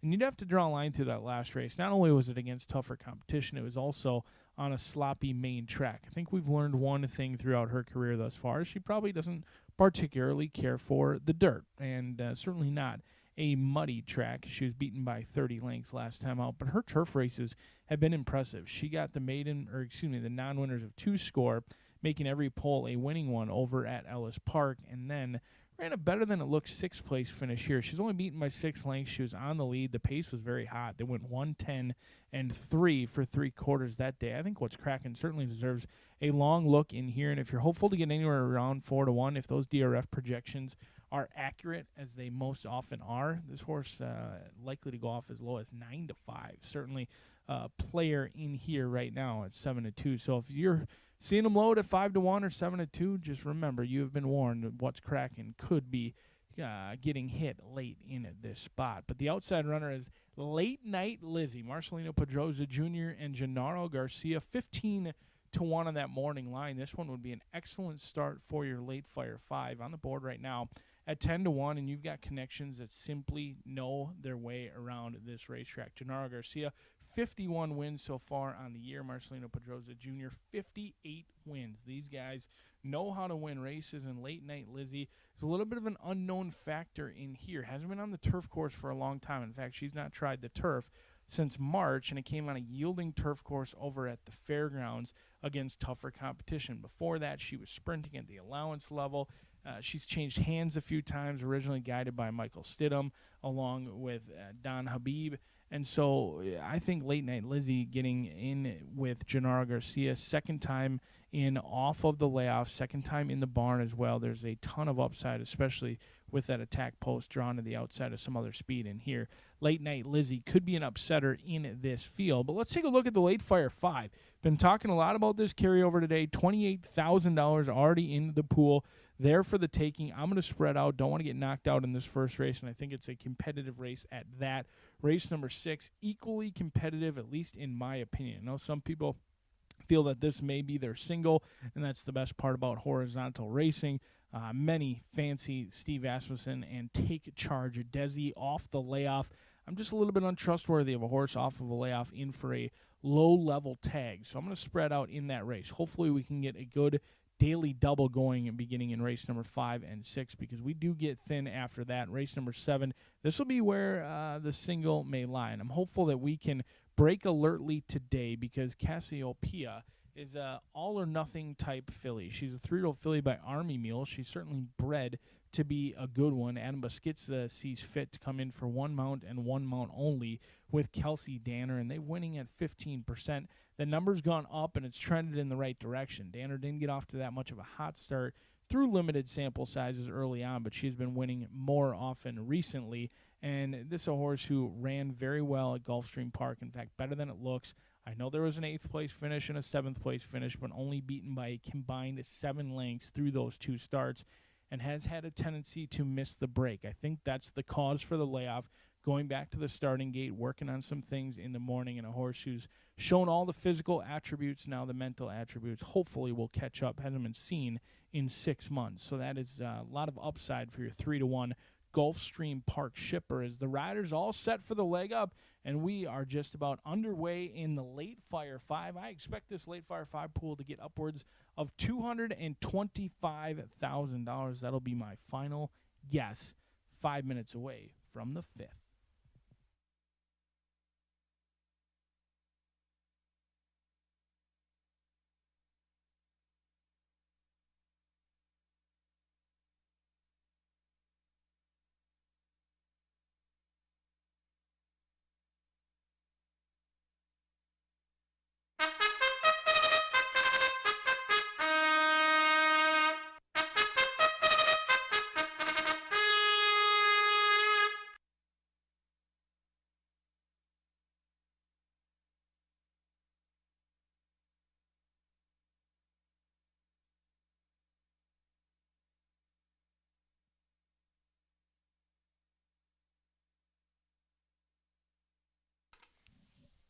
Horses stepping on the racetrack for the 5th race here at Horseshoe Indianapolis. This is a claimant event for fillies and mares, which have never won 3 races in their life. The claiming tag $15,000. The distance a mile on the firm turf. Turf rail set outward to 48 feet. Scratch numbers 3, 9, 13, 14, 3, 9, 13, 14 out, 11, 12 draw in. Win, play, show, exacta, try, super, daily double. Starts a rolling pick 3, and it kicks off that 50-cent late Fire 5 with that low takeout and that sizable carryover. Post time in just a few minutes.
Just a couple of minutes here to the fifth race start time at Horseshoe Indy, and take a look at that carryover in the pick 5, $28,179. The new pool, almost $100,000, still a couple minutes left. I got a ticket as well. We heard Brian's ticket. Rachel's been talking about hers, and here's mine. And I'm going to go real light here in the early part. It's an $80 ticket in all. I'm going to single Missy B for those reasons you heard Brian say about this filly.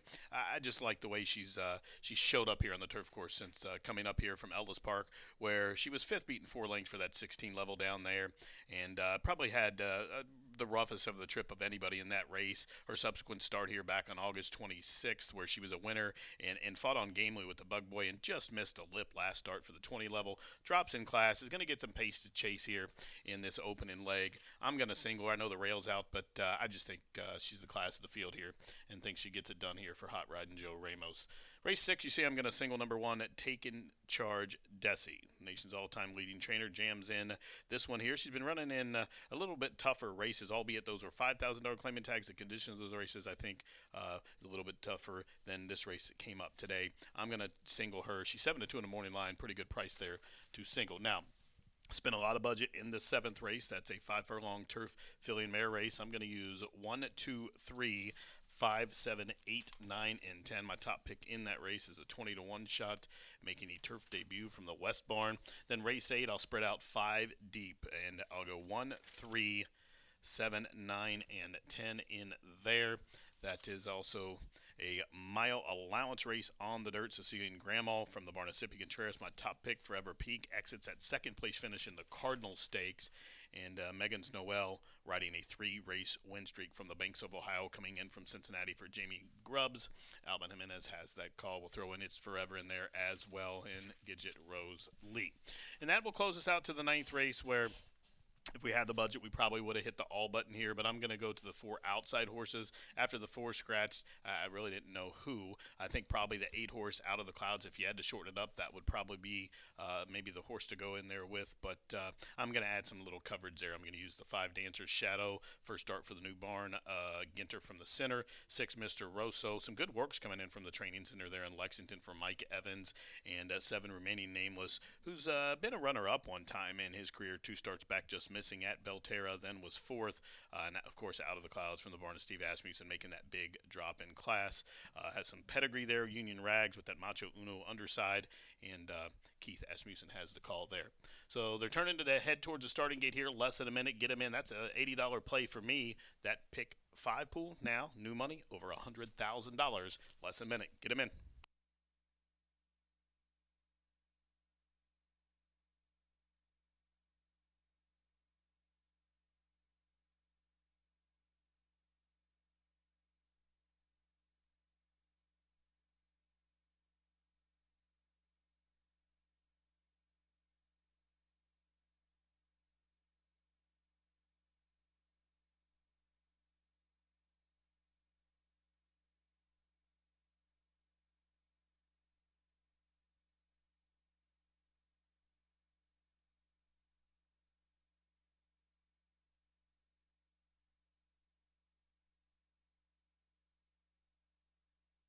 Crossing over the turf course here as the new money climbs to over $108,000 in that late fire 5 with that low takeout.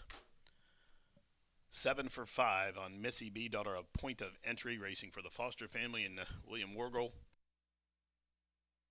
Differently crossing over for Joel Dela Cruz, Scoop, daughter of Divisidero for Yoni Arantes. The Bug Boy has the call there. Scoop 41-1 as Missy B has gone 7-5. Differently goes into line. Missy B, the favorite, loading in those Foster family silks. Anna After Midnight. Anna After Midnight in the orange sleeves. She's 12-1 with Julio Felix. Should she jump well, she may be tough to run down. Part of the pace here should the speed continue to hold. First route race here now. Scoop. Scoop going in. In goes Late Night Lizzie, daughter of Palace Malice. Golden Storm coming up.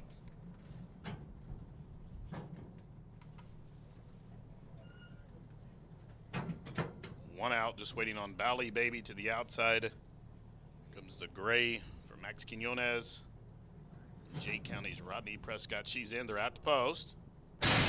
They are racing in the late fire 5. It was a good beginning for What's Crackin'. Also, differently is forwardly placed, and Isalay came away racing into 3rd position. Bally Baby from the high draw is 4th. She's in about the 5 path from between horses. Scoop, Missy B is tugging hard. She just got passed up the inside by Lucky Shore. Then we trail back a couple of lengths to Anna After Midnight, who's taken a wide angle to that first turn run, and Late Night Lizzie reserved at the back of the pack. About 15 lengths from top to bottom as they work around the opening turn. And What's Crackin', and Jane Elliott calling the shots. The quarter kind of quick, though, 22-1. So they turn up the backside, and they're looking at What's Crackin'. She's 3 parts of length in front of Differently, who's right glued to her there. And glued to her flank, Bally Baby the gray, 3 wide, 3rd. Out in the clear, Golden Storm, she stacks up about 4 or 5 deep on the run down the backstretch. Scoop is right in the thick of things, too. Isalay, and then Lucky Shore. A couple lengths to favorite. Missy B is 3rd last. 2nd last is Anna After Midnight. And at the back of the pack, still Late Night Lizzie. Half mile, 46-1. Into the far turn, What's Crackin' is still there. Differently, now being let go by Sammy. Here she comes to tackle these two on even terms as Scoop is trying to sneak through and work out a trip. She's nowhere to go, covered up and sequestered by Bally Baby. Meanwhile, Golden Storm's out in the parking lot and starting to unwind. Missy B from the back of the pack, but she's going to be parked wide too. Top at home stretch. Here's Differently taking over the lead from What's Crackin', continuing to lengthen her stride. Here comes Missy B. She's going 2 to their 1. Differently trying to brace for the challenge, but she can't. Missy B just went swoosh right on by, and Missy B's going to roll home for the Foster family in Wargle, and she won the opening leg of the pick 5 by about 4 in the end. Differently was 2nd. Then it got tight. Scoop to the inside, Golden Storm to the outside in 135 flat.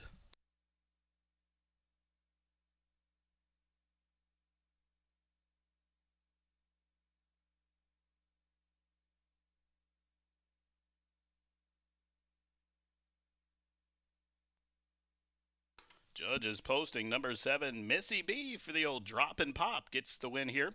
Finishing 2nd, number 2, Differently. There's a photo for 3rd. 7-2 photo.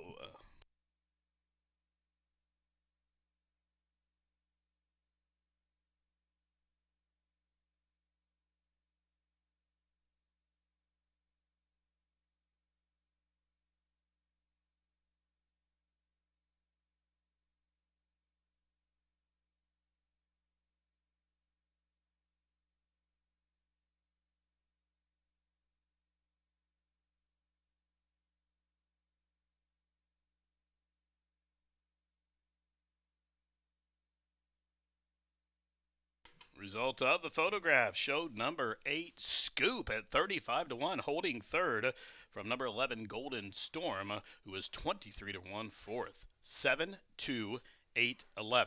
So 3-1 for Foster family. William Wargle on top of 3-1 shot Differently was 2nd. Then 35-1, 8, Scoop 3rd, 4th, 11.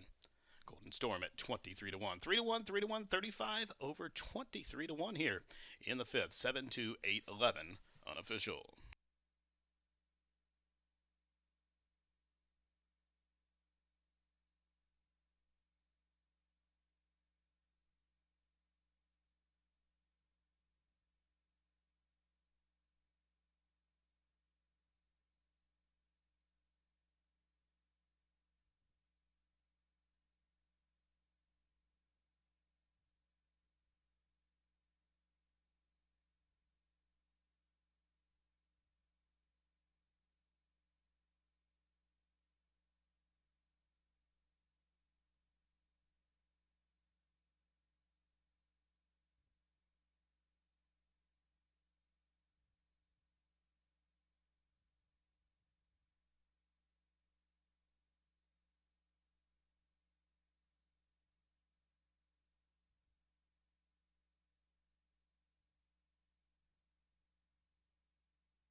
Seven to 8-11.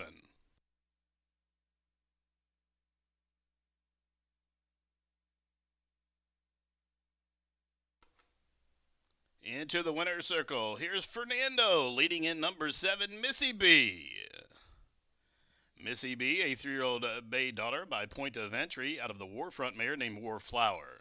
The winner's owned by Foster Family Racing of Brooklyn Foster in partnership with William Wargle, the winning trainer Owensboro's own Eric Foster, and the winning jockey Joe Ramos. Number 7, Missy B. She's now a 3-time winner in all, 2 from 3 starts here at Horseshoe Indianapolis. Missy B. bred in Kentucky by Susan Moulton. She got the mile turf wrapped up in the end in 1:35.04 seconds. 3-to-1 winner returns $8, $3.80, $2.80. Missy B. differently, the 7-2 exact to $30.80, trifecta $122.75. The double was 4 and 7, well, $129 and change. The 50-cent pick 4, $163.50. The dime super, $209.11. The 50-cent rolling pick 3. 50-cent rolling pick 3, $117.95. At early pick 5, wow, $3,190.05. Well, 5 down, 5 to go. Race number 6 up next in 20 minutes. Race number 6 offers grand high 5 wagering. Also, you're reminded it starts at 50 cent late pick 4. In the 6th race, there is a scratch at number 5, Ka-Chow. Number 5, Ka-Chow has been scratched. 9 left to go. They'll go 6 panels in 19.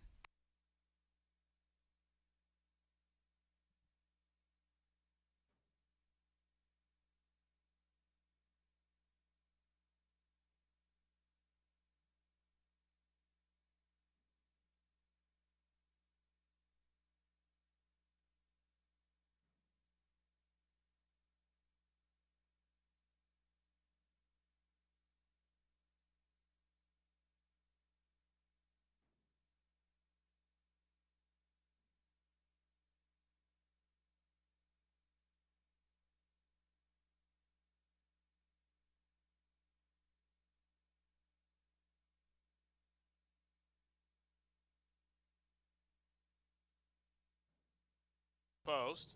They are racing in the late fire 5. It was a good beginning for What's Crackin'. Also, differently is forwardly placed, and Isalay came away racing into 3rd position. Valley Baby from the high draw is 4th. She's in about the 5 path from between horses. Scoop. Missy B is tugging hard. She just got passed up the inside by Lucky Shore. Then we trail back a couple of links to Anna After Midnight, who's taken a wide angle to that first turn run, and Late Night Lizzie reserved at the back of the pack. About 15 links from top to bottom as they work around the opening turn. And What's Crackin' and Jane Elliott calling the shots. The quarter kind of quick, though, 22-1. So they turn up the backside, and they're looking at What's Crackin'. She's 3 parts of length in front of Differently, who's right glued to her there. And glued to her flank, Valley Baby the Gray, 3 wide, 3rd. Out in the clear, Golden Storm, she stacks up about 4 or 5 deep on the run down the backstretch. Scoop is right in the thick of things, too. Isalay, and then Lucky Shore. A couple lengths to favorite Missy B is 3rd last. 2nd last is Anna After Midnight. And at the back of the pack, still Late Night Lizzie. Half mile, 46-1. Into the far turn, What's Crackin' is still there. Differently, now being let go by Sammy. Here she comes to tackle these 2 on even terms as Scoop is trying to sneak through and work out a trip. She's nowhere to go, covered up and sequestered by Valley Baby. Meanwhile, Golden Storm's out in the parking lot and starting to unwind Missy B from the back of the pack, but she's going to be parked wide too. Top of the home stretch, here's Differently taking over the lead from What's Crackin', continuing to lengthen her stride. Here comes Missy B. She's going 2 to their 1. Differently trying to brace for the challenge, but she can't. Missy B just went swoosh right on by, and Missy B's going to roll home for the Foster family in Wargle, and she won the opening leg of the pick 5 by about 4 in the end. Differently was 2nd. Then it got tight. Scooped.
10 minutes to the 6th race here at Horseshoe Indianapolis. Kicked off the pick 5.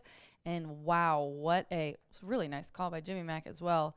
The 7 just flew, like kicked it into a completely different gear when she switched leads. Missy B kicking off the sequence here. We've got another leg, a 3-year-old and up filly mare claiming for 7,500. This kicks off the late pick 4.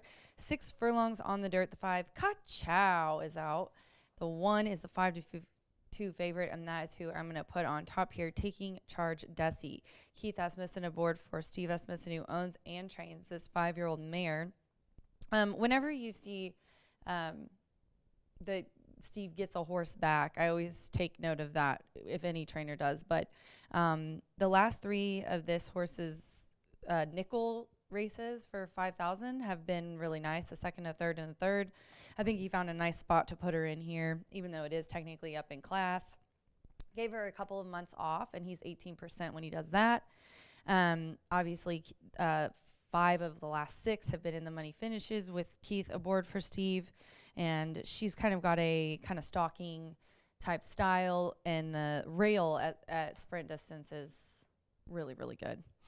Then I will go to the 3, Miss the Law. And the hottest jock of October is Joe Ramos. Ramos and Deshaun are like 1 away. I mean, they 15 and 14 wins, I believe it is this month. He's riding here for Estefanco and put up a 73 at the distance, and that also is the best speed figure at the distance of 6 furlongs. 2nd place finish on the slop in September 27th.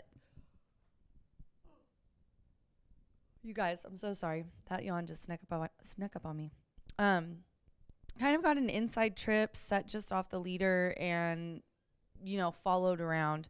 This horse honestly tucks in usually. The races where he's got in the lead haven't been his best races, or her best races, I'm sorry. And I think that she's going to get a good one. Being towards the inside, she can tuck in there, set off the pace, and, try to get a good position early, which I think is key for Miss the Law. She's repeating the same class, and she gets fast track today. Nice, cool fall weather. Horses love. 7-2 on the 9. I'm going to put in for my try, Perfectly Wicked. Sophie Doyle aboard for Kevin Fletcher. And Jimmy Mack and I were talking about this on the show. I think that you got to watch Sophie when she's here, especially on the grass. But she's pulled off so many nice long shots. She's a really strong, really great jockey. And little fun trivia, Sophie is the only female jockey to win the Indiana Oaks. She won in a condition claimer. Perfectly Wicked won in a condition claiming for 5. Kevin Fletcher is also 19% when he's a claimer Peter, which has been the case for this girl. And honestly, in her last 4, she was only off the board once. I don't really know why. Probably turf. She's looks to be a dirt kind of girl. But the last 4 have been really nice at Belterra. So I'm throwing in Sophie in this race with Perfectly Wicked. 139, I'm putting Keith on top with Taking Charge Desi. Good luck.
Fillies and Mares stepping trackside for race number 6 from Horseshoe Indy, race 6.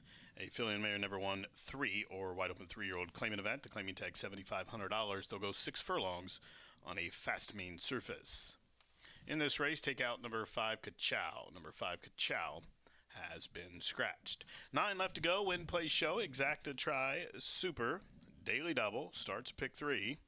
10-cent Grand High 5, a pentafecta wager offered here, and also the late pick 4.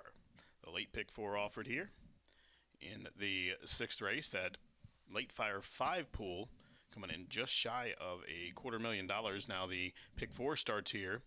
Get back involved. That pool already almost $16,000. Now race number 6 in just a couple of minutes. Good luck.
Approaching the gate.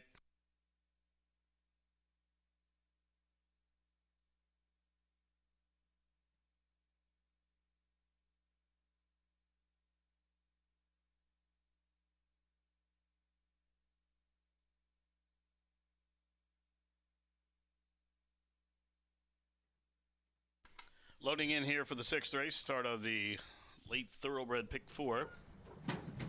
6, 7, 8, 9 on this 10-race card. A deep dish and beautiful and bold going forward. Ms. The Law.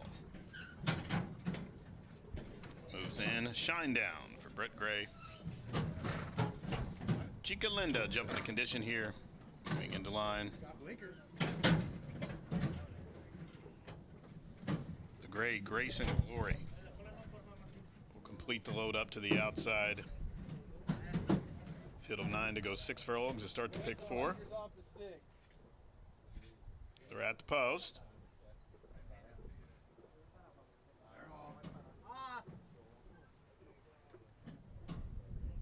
All set.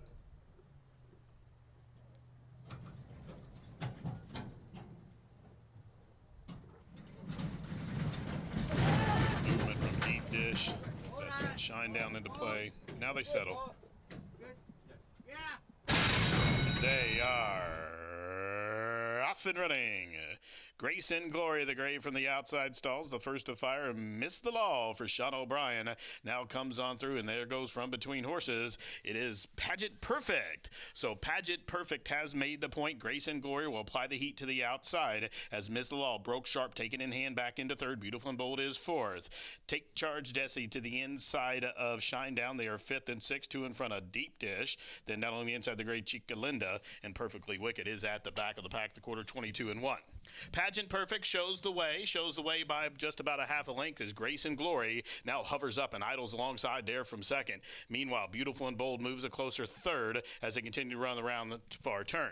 Ms. Law starts to close in now from fourth as they reach the top of the home stretch, and Grace and Glory, she has the lead, but she's getting out just a touch as Ms. Law needs some racing room. Pageant Perfect has hit the silk. Meanwhile, Beautiful and Bold is still trying to ratchet past now off cover Miss the Law from the backfield. Chica Linda's finding her stride. It's absolutely wide open as Grace and Glory and Beautiful and Bold, they come together. That allow Miss the Law to come over the top with a clean trip. Grace and Glory reaching Miss the Law, Beautiful and Bold lunging, but lunging to not get to Grace and Glory. Grace and Glory would not be denied as Beautiful and Bold and Miss the Law were chasing there in that photo for second, 113 and 1. Grace and Glory, the great daughter of Spitzer, to the outside. She took all that late money, ends up going off 6-5 for Cipriano and gets the job done.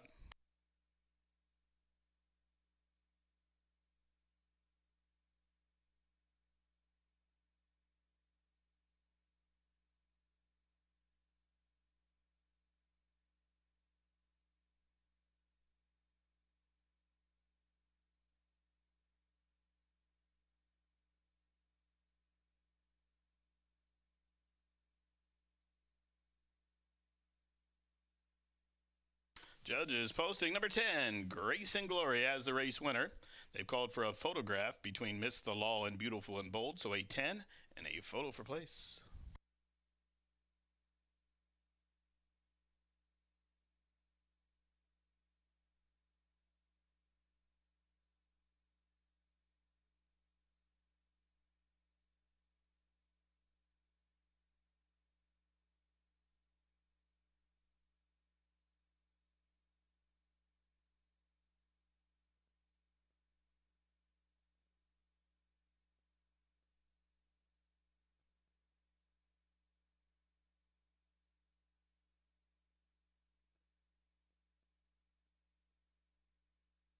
Result of the photograph showed number 7, Beautiful and Bold, to be second. Third, number 3, Miss the Law. Fourth, number 9, Perfectly Wicked.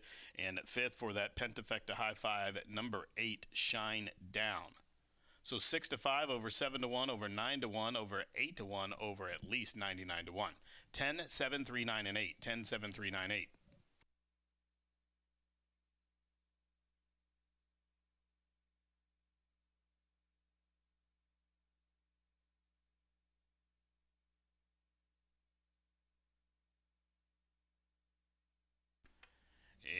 And into the winner's circle, number 10, Grace and Glory. Grace and Glory, a 3-year-old gray roan daughter of Speightster out of the hard-spun mare named Onward to Glory. The winner is owned by Victory Stables of David Rodriguez and Contreras Stables, Inc. of Cipriano Contreras is the winning trainer, and the Bug Boy, Oscar Villarreal, up top for the winning ride. Grace and Glory now gets her third victory from 9 starts, her second here at the shoe.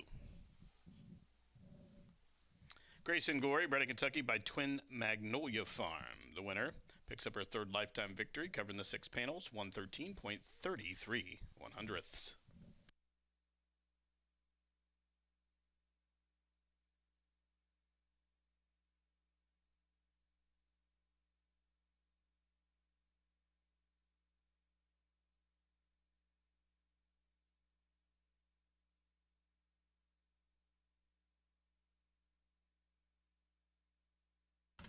Price is up. The winner 440, 280, and 260. Pentafecta 202.69, pick 3 135.25. The daily double $7.10, $27. The exacta $24. The try $31.60. The dime super $20.66. Race 7 is up next. We'll head back to the turf course. 5 furlongs on a firm turf. In race number 7, take out all the alsos 11, 12, 13, and 14. 11, 12, 13, 14, all scratched from the upcoming 7th race. 10 to go. Post time about 5:18, and that's in 20 minutes.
They are off and running.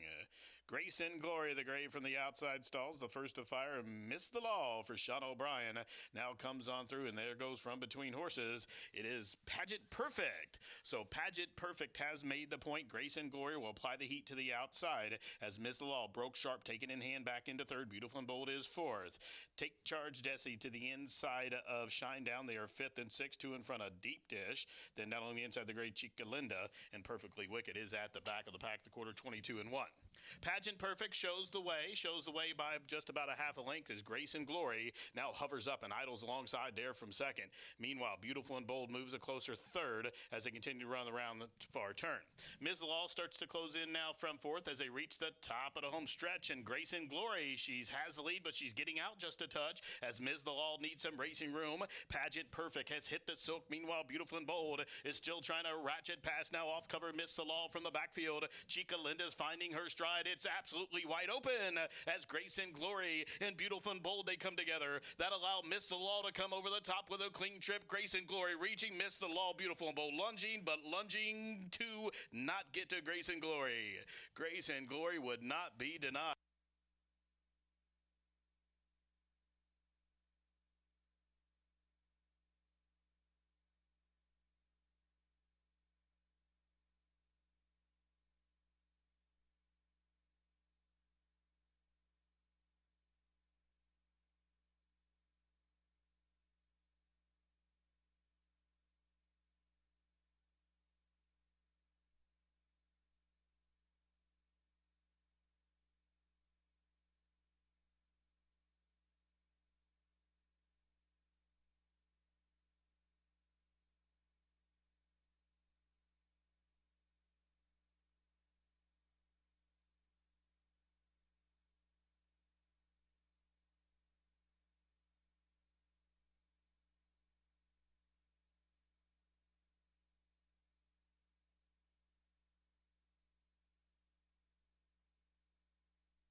9 minutes to race 7 here at Horseshoe Indianapolis. Race 7 is the FanDuel TV featured race of the day. Get that bet back, so get on the app and bet our featured race on FanDuel. We're 5/8 on the grass for this maiden for fillies and mares. And we have a 10-horse field, AEs out of here. On the outside, we got that first-time starter. But I went in this race to the 3. The 3 is 8-1. I was shocked that Jimmy Mack liked this one as well. Chemical Reaction. Alex Richard is aboard for Ethan West. There's a lot to like about this horse. Let's talk about Alex and Ethan. Alex is really good on turf. Ethan is even better on grass. So 3-year-old filly by Collected. I did a deep dive on the dam. It's Chemistry Baby. It's Chemistry Baby has 8 winners from 12 starters, 2 of which are turf winners. So she definitely throws some babies that like the grass. This one is adding Lasix for the first time and blinkers. Good percentage adding blinkers as well. Has had 7 months off, but I think it was good. Probably due March 28th at Turfway on the Poly. Was the debut race. Ethan's probably done some work with her. I think she's going to love getting on the grass. Not only that, but she's got a Keeneland work October 12th, 4 furlongs, 47-4, breezing from the gate. And that was 2 of 94 at Keeneland. That's a and the clocker. I mean, KK is really good, or KK's at Churchill, but yeah, those are always spot on works, and I'm pretty excited to see what this one's going to do. A couple of bullet works actually coming into this race. And what are we at? 9-1 right now. Let's go to the rail. Mia Marcella. Eric Asmussen is aboard for Steve Asmussen and them together. Also high percentage. Eric and Keith are riding a lot of Steve's horses now, but 6 of 9 in the money. And this one was third versus similar last time out here on October 7th. Turf, 5/8 on the grass. Closed like whoa with Eric aboard. I mean, this horse was 8th in a 12-horse field, and coming to the final turn, went from 7 lengths of 8th to 3rd by 7 lengths. So they kind of ran away with that one. Ume was in that race and is in this one as well. So we'll see. Kind of a similar company, but maybe can get it done today. Mia Marcella for the Asmussen boys. And then we'll go to the 8th, Proud Divvy. This one, Sammy B, is aboard for Wayne Mackey, and it's a 3-year-old filly who's making her 5th lifetime start. I think she switched barns, and they put her in, I think, a race at Ellis. She routed on turf, but they sprinted her on turf this last time, and I think that was the difference. She was 3rd versus Tougher, getting 3rd by less than 2 lengths, a length and 3/4. She's had a little bit of trouble at the start in a couple races, not anything crazy, but, you know, and it's a little common for, you know, these 2-year-olds these young maidens who have only raced a few times to get into a little bit of trouble. She does have a sharp work on October 19th at the Thoroughbred Training Facility, 4 furlongs, 49, breezing. The 8, Proud Divvy with Sammy Bermudez is who I am going to put in for my try, but my top selection, me and J-Mac like a little bit of a long shot here at 8-1. Chemical Reaction in the 7th. Good luck.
Horses stepping trackside. Race number 7 at Horseshoe Indy. Race 7, a maiden special weight for maiden fillies and mares to go 5 furlongs on the firm turf.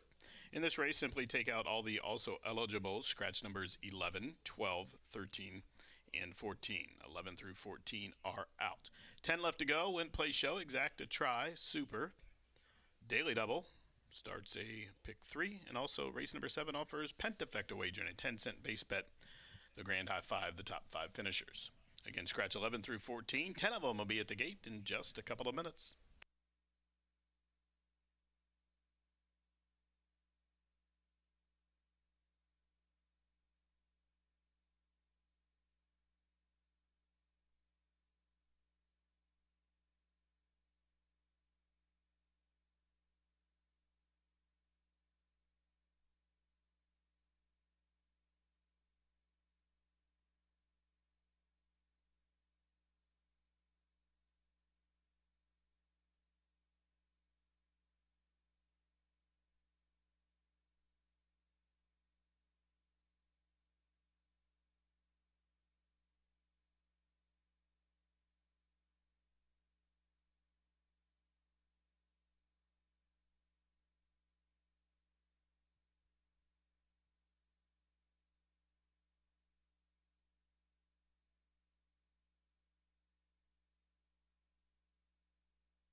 The horses have turned. They're approaching the starting gate. Maiden fillies and mares making their way towards the starting gate. Less than a minute. Race 7 from Horseshoe, Indianapolis.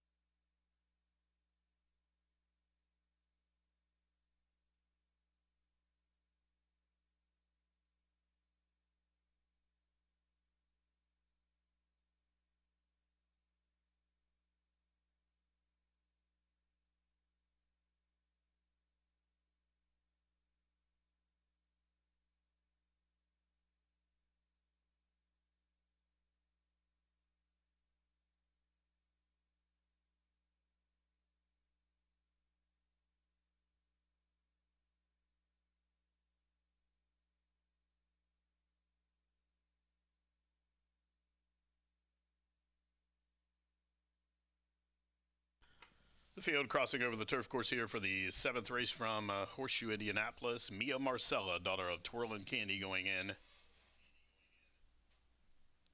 Yummy Bella. And Cassiopeia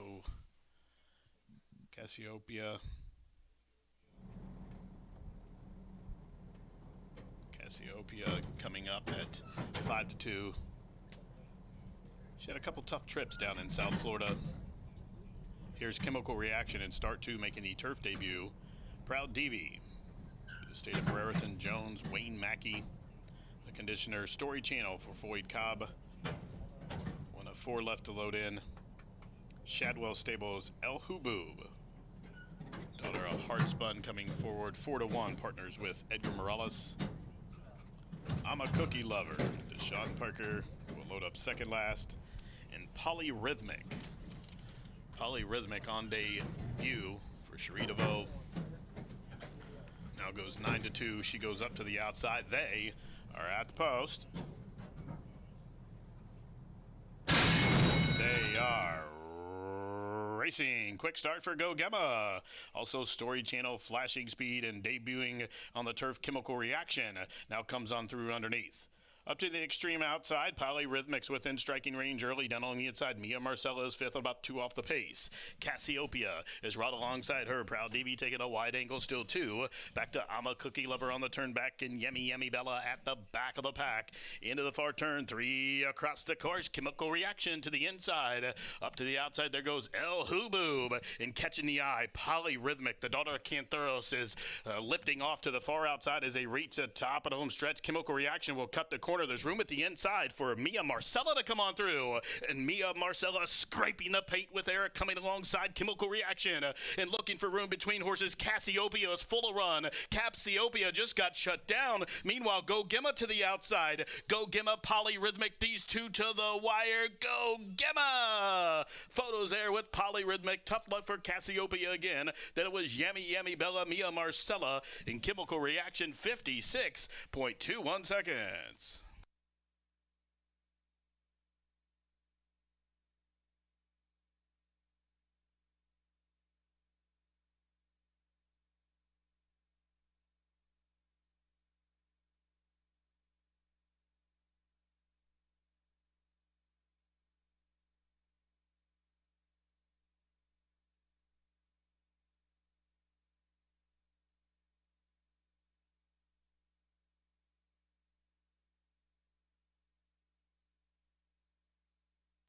Photo finish in the 7th. What an exciting stretch run here from these maiden fillies and mares. Came down to a bobber between Go Gemma to the outside, Polyrhythmic, the debut daughter of Cantharos, to the inside. Those two head bobbing finish in 56.21.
Result of the photo, number 7, Go Gemma, got there. Second, number 10, Polyrhythmic. Finishing third, number 2, Cassiopeia.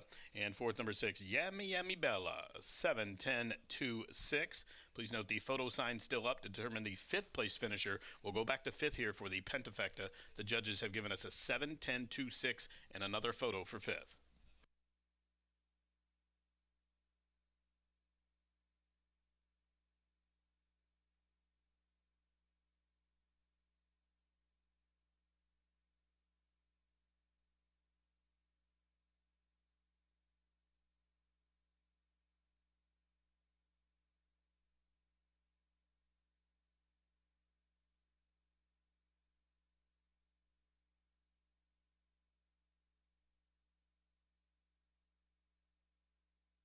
Into the winner's circle. Here she is.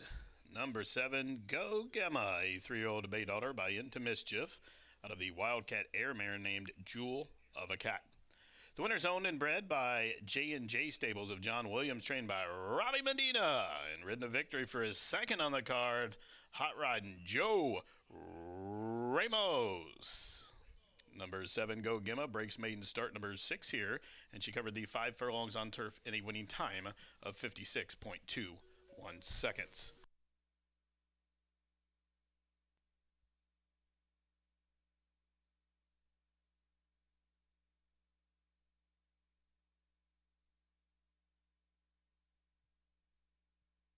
Race fans, please note the trio of placing judges could not separate the 5th place finishers, so we have a dead heat. Multiple payouts here for your Pentafecta. Again, a dead heat for 5th between number 1, Mia Marcella, and number 3, Chemical Reaction. A dead heat for 5th between number 1, Mia Marcella, and the 3, Chemical Reaction. That will force multiple payouts, multiple combinations there in the Pentafecta. So 7, 10, 2, 6, 1 will pay. Also a 7, 10, 2, 6, 3. Again, check those tickets carefully. Again, a dead heat for 5th between numbers 1 and 3. So that Pentafecta winning combinations would be 7, 10, 2, 6, 1, and also a 7, 10, 2, 6, 3.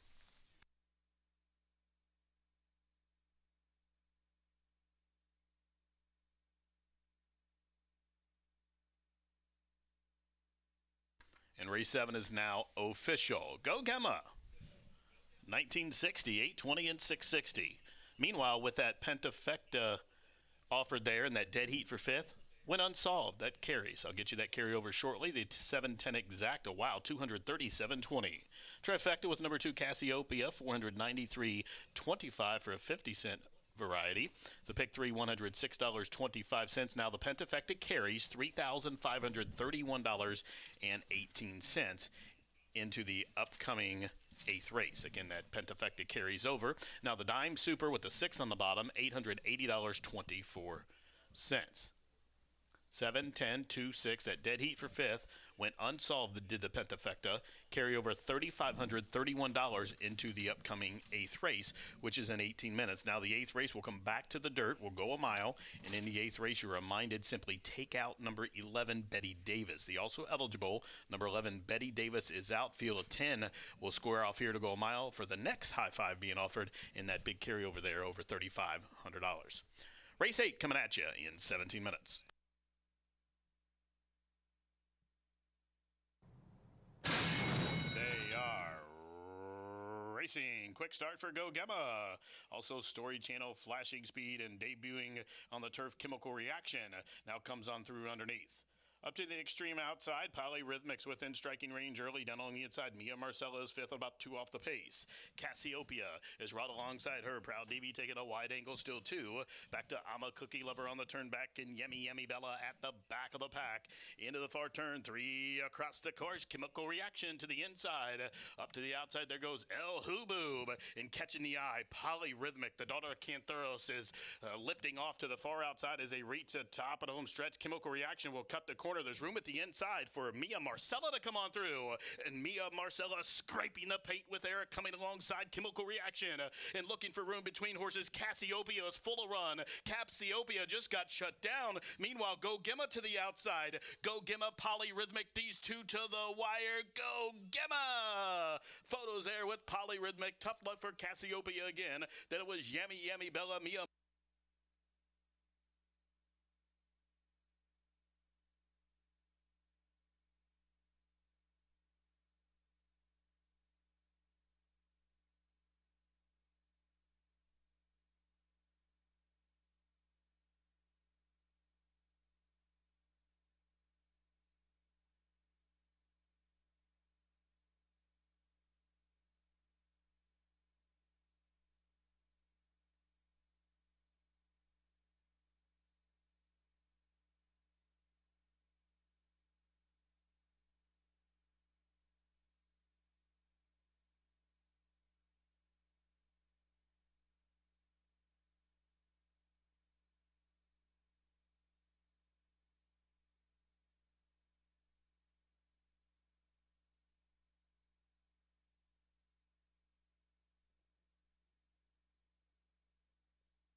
The days are getting shorter here at Horseshoe Indianapolis, where we are now just 8 minutes away from race number 8. The sunset is upon us earlier in this fall season with just 3 more weeks of racing here at Horseshoe Indianapolis. Still plenty more action and plenty more opportunities to make some money. We've got a rolling daily double and a final pick 3 of a Monday here at the place commonly known as the Shoe. Do scratch your outside runner. Betty Davis is out of this race. Post position number 11 was going to be a tough draw.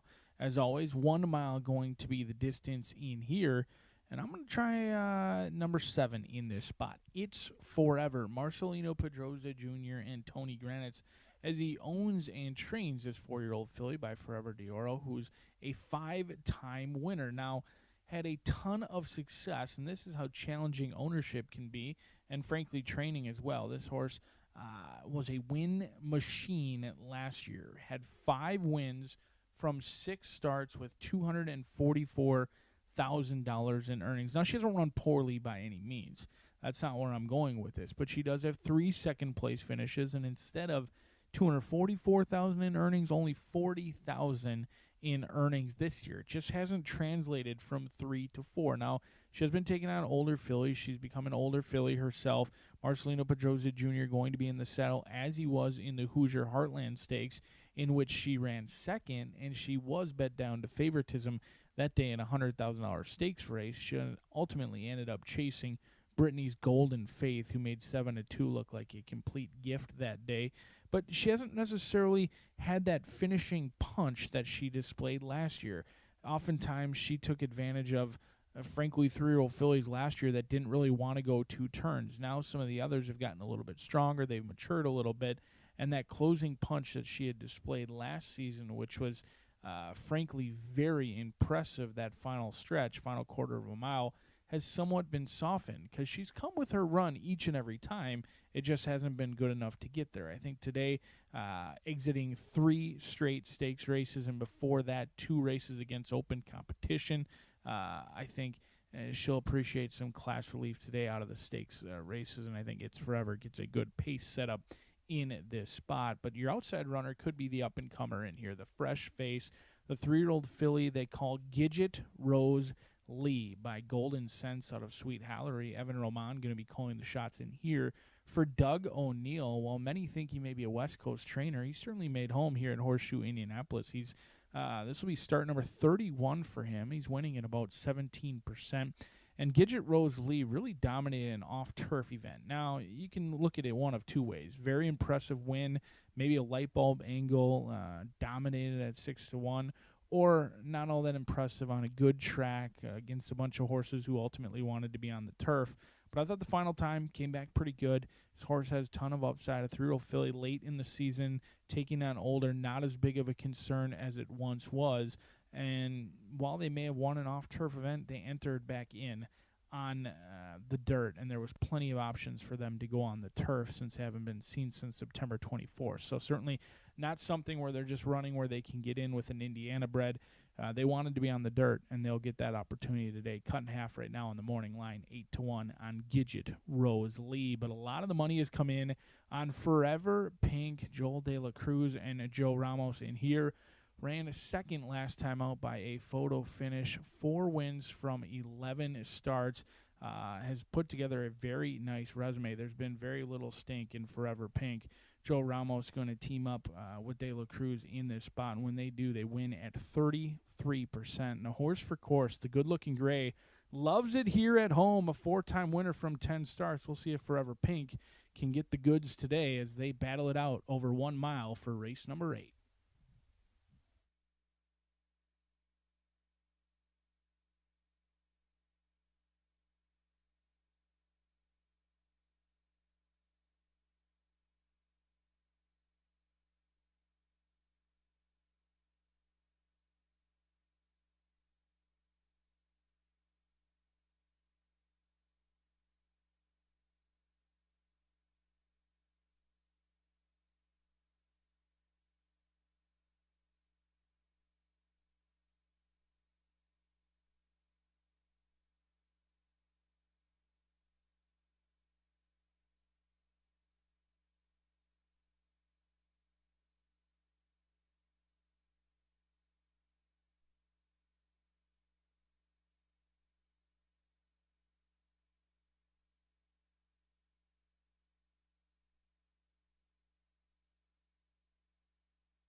Fillies and Mares stepping trackside for the 8th race from Horseshoe Indy. Race number 8, a Filly Mare allowance event for those who have not won 12,000 once other than a maiden claiming starter, restricted, or a state bred race, or they've never won 2 in their life.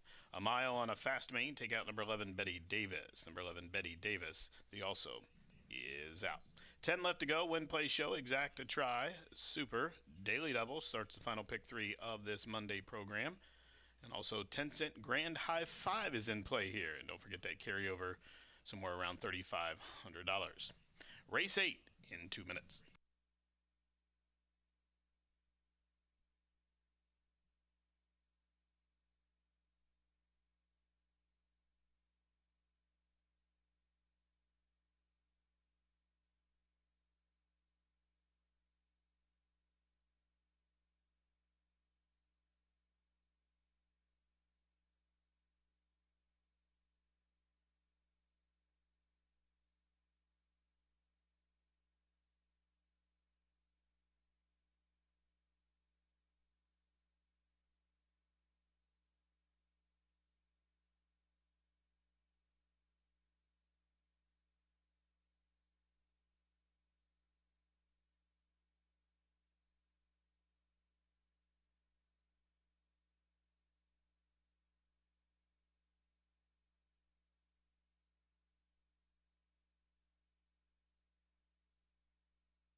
Approaching the starting gate for the 8th race at Horseshoe Indy. Approaching the starting gate, less than a minute.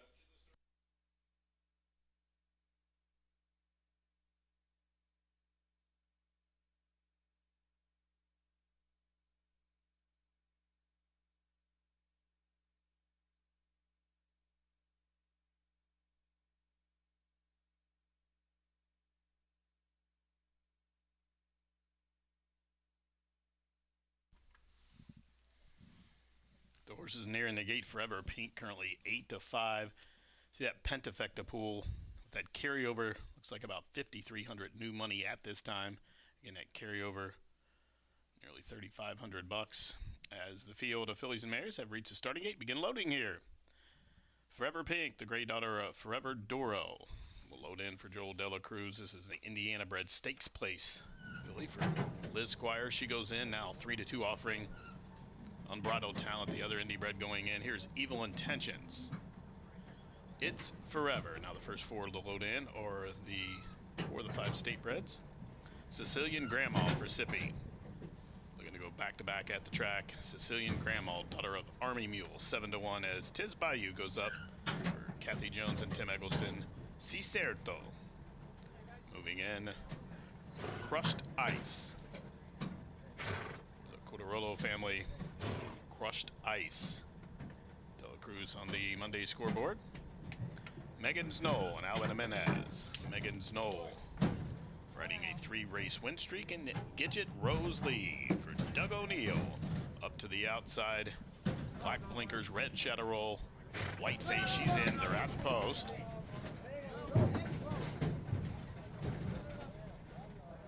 Unbridled Talent has unseated jockey Deshaun Parker. Good job by the gate crew to stay with the horse and to catch Deshaun as he got launched. Climbing back in.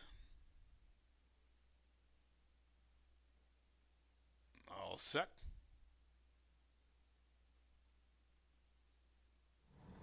They are off. Good start for Cicerto. Also Forever Pink, Flashing Speed, and Tiz Bayou is given some shake of the reins there to go after the pace as they race over in the opening turn.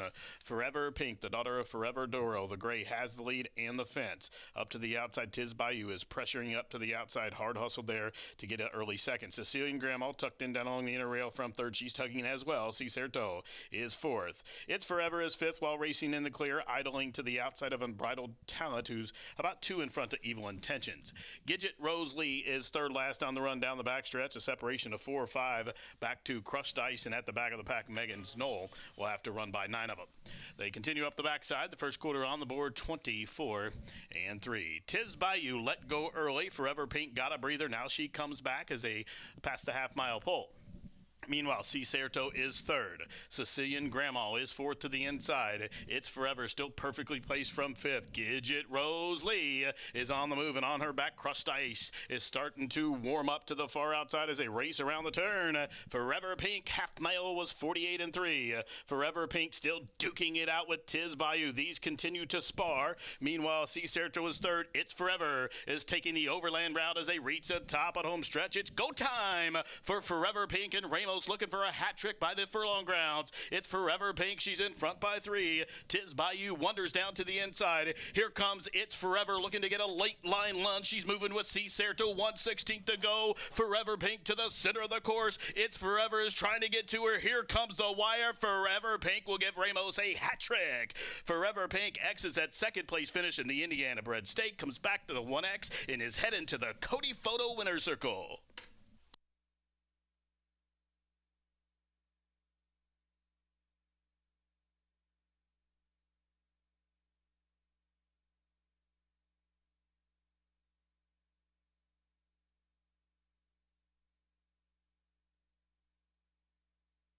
Judges posting the top 5 finishers for the Pentafecta, the Grand High 5.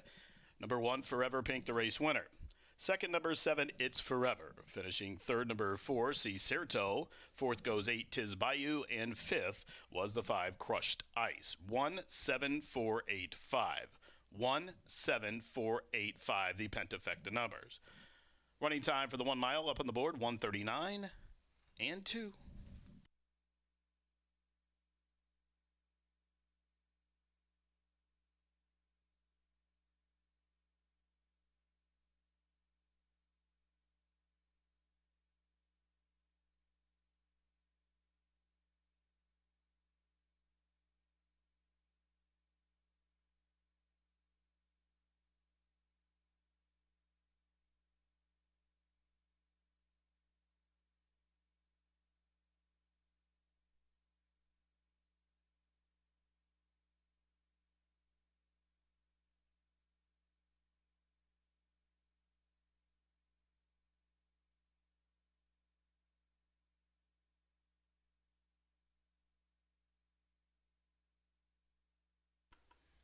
17485.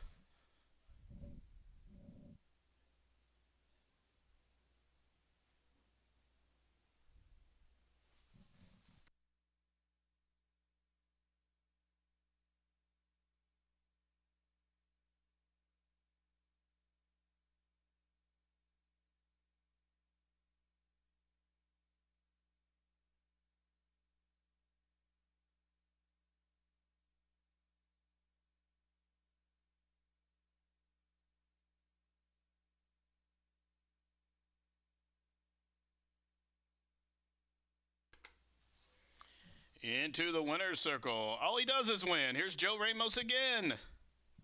Number 1, Forever Pink. This time, good-looking 4-year-old gray daughter of Forever Doro out of the Pink Viper mare named Pinking of You.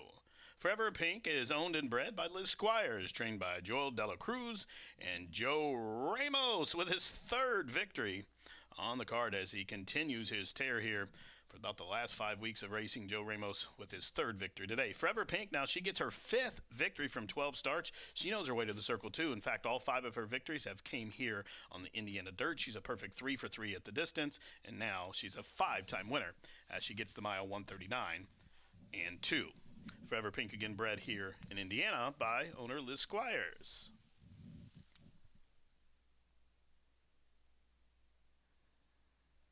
Alongside Lori down in the winner's circle for the ceremonies as well. Prices up here are the dividends. The winner, $520, $280, $240.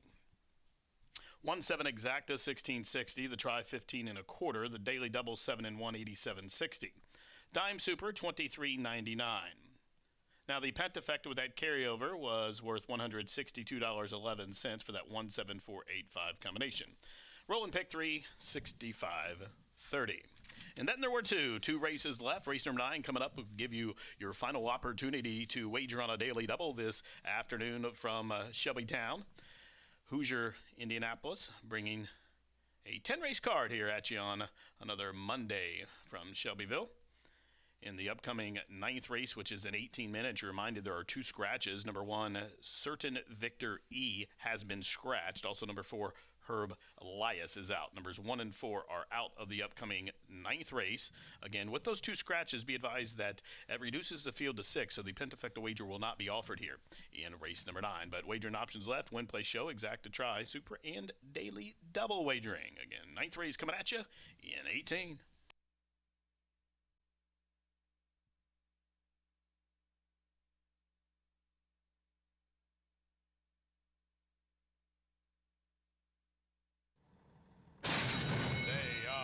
Good start for Cicerto.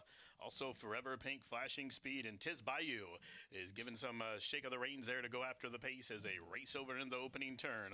Forever Pink, the daughter of Forever Doro, the gray, has the lead and the fence. Up to the outside, Tiz Bayou is pressuring up to the outside. Hard hustle there to get an early second. Cecilian Grandma tucked in down along the inner rail from 3rd. She's tugging as well. Cicerto is 4th. It's Forever is 5th while racing in the clear, idling to the outside of Unbridled Talent, who's about 2 in front of Evil Intentions.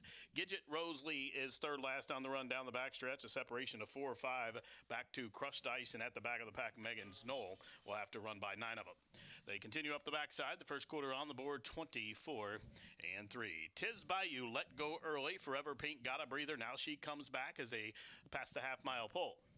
Meanwhile, Cicerto is 3rd. Sicilian Grandma is 4th to the inside. It's Forever still perfectly placed from 5th. Gidget Rose Lee is on the move, and on her back, Crushed Ice is starting to warm up to the far outside as they race around the turn. Forever Pink, half mile was 48 and 3. Forever Pink still duking it out with Tiz Bayou. These continue to spar. Meanwhile, Cicerto is 3rd. It's Forever is taking the overland route as they reach the top at home stretch. It's go time for Forever Pink, and Ramos looking for a hat trick by the furlong grounds. It's Forever Pink. She's in front by 3. Tiz Bayou wanders down to the inside. Here comes It's Forever looking to get a late line lunge. She's moving with Cicerto, 1/16 to go. Forever Pink to the center of the course. It's Forever is trying to get to her. Here comes the wire. Forever Pink will give Ramos a hat trick. Forever Pink exits at 2nd place finish in the Indiana Bred Stake, comes back to the 1X, and is heading to the Cody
again, race fans. 9 minutes to the ninth race. Had a great day here at the shoe. 8 down, 2 to go here as the ninth race starts the final opportunity for a late daily double.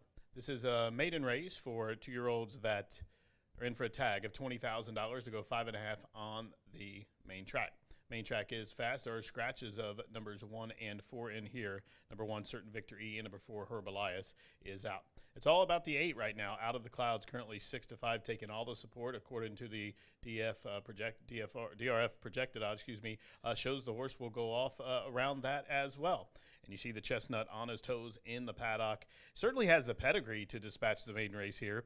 This one's by Union Rags, of course, the Belmont winner, and out of a Macho Uno Mare Hot Rendezvous. Now, the mare, she won 5 times in her career, done it the hard way. She was a sprinter as well, made just about $275,000. And this one exits a performance at Churchill that wasn't all that great. The horse prompted the pace and stopped that day.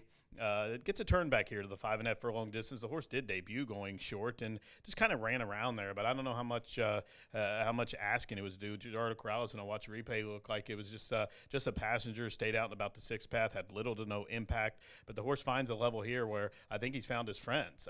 The other Steve horse in here that was scratched, I thought was probably the single, but Herb Elias has been scratched. So maybe Steve gets it done here with Out of the Clouds. For me, the horse is certainly a good-looking horse there in the paddock, as you see. Now, a horse I thought would be a price, and certainly still is. In fact, the longest shot on the board, number 6, Mr. Rosso. Mr. Rosso in here, currently 12 to 1. This one debuting for Sheltawee Farm, and Michael Evans, his go-to guy, Rolando Aragon, has the call. And this one is the son of the classic-winning Vino Rosso out of Caleb Posse mare Sheltawee's Point. That one raced for, it was a homebred as well for Michael Evans. And this one, in a race that the horses that have ran, they don't really appear to be in good form. This one hasn't proven that he hasn't ran yet. And I thought the horse would get ignored coming from down to the training center and connections that don't race here a whole lot. But Michael Evans certainly knows how to get one in the winner's circle, and he can get one ready early, as you see Chaz Recchi leading around Mr. Rosso there. If you look at the work pattern, the horse has a good series of works, most recently a 5 furlong drill, but prior to that, a pair of half-mile drills at the training center, 48 from the gate. That was the 3rd best of 61, and the time before that, 48-2, the 2nd best of 41. Those are good works. The training center there in Lexington on Paris Pike is a really heavy surface, and if horses can get over that, they come off that very legged up and generally perform well coming off that track. So for those reasons, I'm going to use the horse second here. And then for third, number 5, Dancer's Shadow. This one's making the first start for the Raymond Ginner barn and owned by Brenda Stewart. Previously, I believe, was trained by Joe Sharp. Now, Yamaria Correa has the call. This one is 6 to 1 on the board and probably has the most recency of form of anybody. That last start here at Indiana, going the mile, was 6 beaten 14 lengths. That was a pretty good race. A couple of horses in that race came back and win, including Mission Improbable, who was 3rd. I believe that's a Rudy Brissett horse, came back and won. But this one takes a dip in class, turns back. That effort on debut was only beaten 10 lengths at Ellis in one of those maiden auction races, and that was on the turf. But this horse appears well suited in here on the drop in class. Currently, right now, you're getting a square price at 6 to 1. Another one taking some support, number 3, Coaster to the Moon. Now, this one from the barn of Mike Maker, currently second choice, and might be one you'd want to use as well. Now, there are 2 scratches, so the Pentafecta is not offered here. Win, Play, Show, Exacta, Try, Super, and that late daily double. Wagering to have 10 races card coming up following the 9th race. We'll have that quarter horse 2-year-old dash. So 9th race, the final chance to bet a daily double here. Post time is in just 5 minutes. Get them in.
Maiden 2-year-old stepping trackside here for the 9th race from Horseshoe Indy. Maiden 2-year-old $20,000 claimer to go 5 1/2 furlongs. In this race, takeout number 1, Certain Victor E. Also scratched the 4, Herb Elias. 1 and 4 are out, 6 left to go. Win, play, show.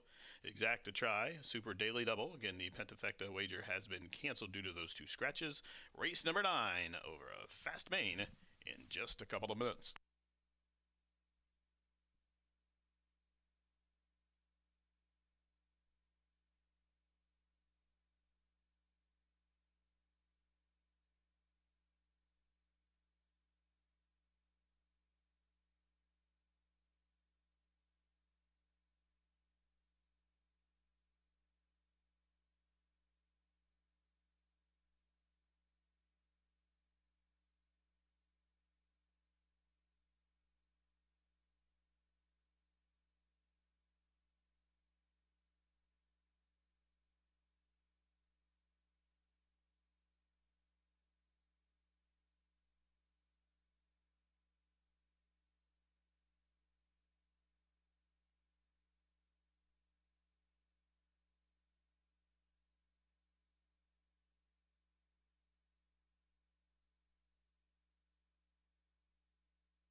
We have a late jockey change being announced for the first time in the 10th and final.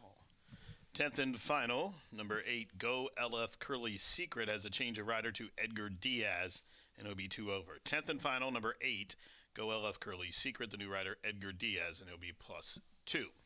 That's in the 10th and final. Here they come to the gate for race number 9, 6 of them to score off to go 5.5 furlongs. They've reached the gate. It's post time.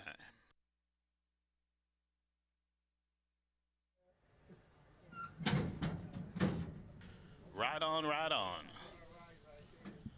Debuting son of American Pharaoh. He's in Coaster to the Moon from that good 2-year-old sire Vekoma. Dancer's Shadow. Freshman sire 1,000 Words. Mr. Rosso. First timer for Sheltowee. And Patricia Adams. Remaining nameless with the blinkers on. The all-white blinkers, cap, and silks. Out of the Clouds. Up to the outside. Out of the Clouds, 6 to 5 for the Asmussens. They're at the post. They are racing, remaining nameless with the blinkers on, flashing speed. The newcomer, right on. In between those two, Coaster to the Moon as they head up the backside. Now remaining nameless backs off out of the Clouds to the outside from 4 still 3. Back to Dancer's Shadow and Mr. Rosso is at the back of the pack. 2x2, single and a single as they fire up the backside. Out of the Clouds is coming after the pace setters. Out of the Clouds with an early bid. 4 wide trying to catch a hold there is remaining nameless. As meanwhile, right on coming back to the inside of Coaster to the Moon. These 4 have quickened about 7 in front of Mr. Rosso, who just relegated Dancer's Shadow to the last in trailing position. Right on to the inside. Coaster to the Moon. These 2 in match race mode. Meanwhile, Out of the Clouds is wondering about the 4 path and remaining nameless, still trying to split horses top of the home stretch. And it's Coaster to the Moon trying to put away a pesky right on. And remaining nameless is trying to come and pick up the pieces. And here he comes, remaining nameless after Coaster to the Moon, who's digging down and fighting on tenaciously. Coaster to the Moon, remaining nameless. These 2 to the wire. Coaster to the Moon, another Vekoma 2-year-old winner. Holding remaining nameless at bay from last. How about Mr. Rosso? Finish must have made up about 20 lengths to get in the photo there with right on. Running time 106 and 2.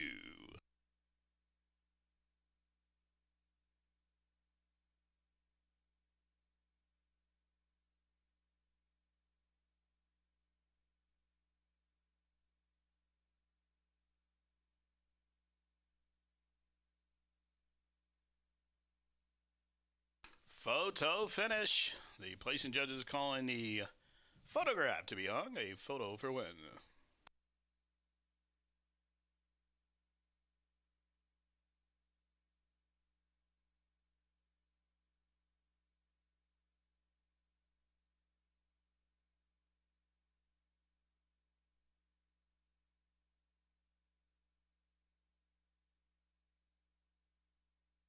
And judges hanging the unofficial top 4 finishers. Winner number 3, Coaster to the Moon. Second, number 7, remaining nameless. Finishing third, number 6, Mr. Rosso. Rallied from last to be third. And fourth, the 2, right on. 3-7, 6 and 2. 3-7, 6-2. Well, Ramon Vasquez only had 2 mounts today. And he lands in the Murphy Trailer Sales winner circle for both of those. Took out the third race with Shirley Ann from Michael Hoy and Johnny Ortiz, and now closes it out with the Mike Maker trainee Coaster to the Moon, wearing the Paradise Farms Corp silks and owned by David Stodacre. Coaster to the Moon gets home 106.43 seconds and fought every inch of that 5.5 furlongs.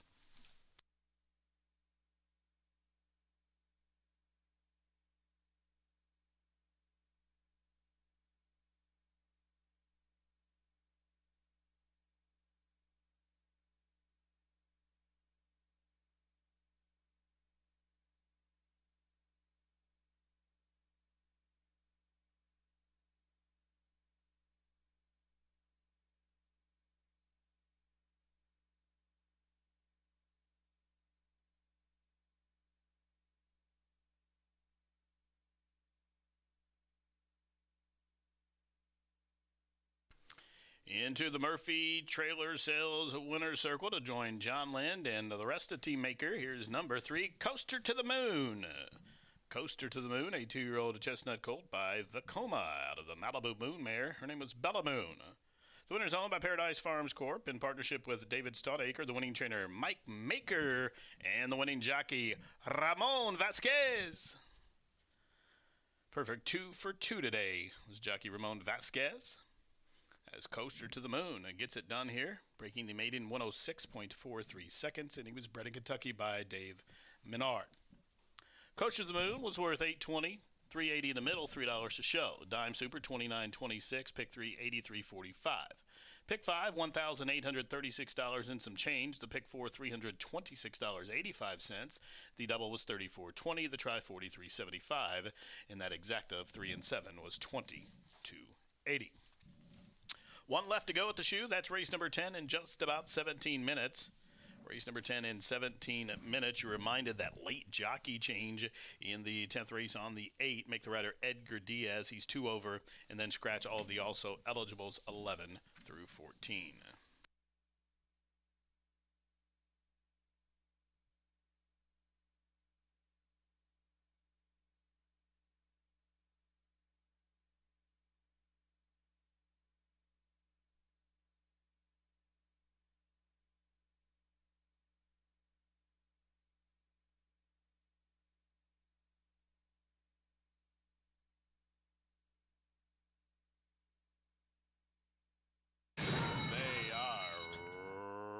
Remaining nameless with the blinkers on, flashing speed. The newcomer, right on. In between those two, Coaster to the Moon as they head up the backside. Now remaining nameless backs off out of the clouds to the outside from 4 still 3. Back to Dancer Shadow and Mr. Rosso is at the back of the pack. 2x2, single and a single as they fire up the backside.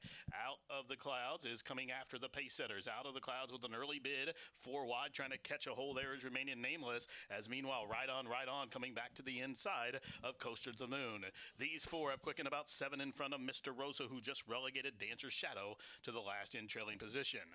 Right on to the inside. Coaster to the Moon. These 2 in match race mode.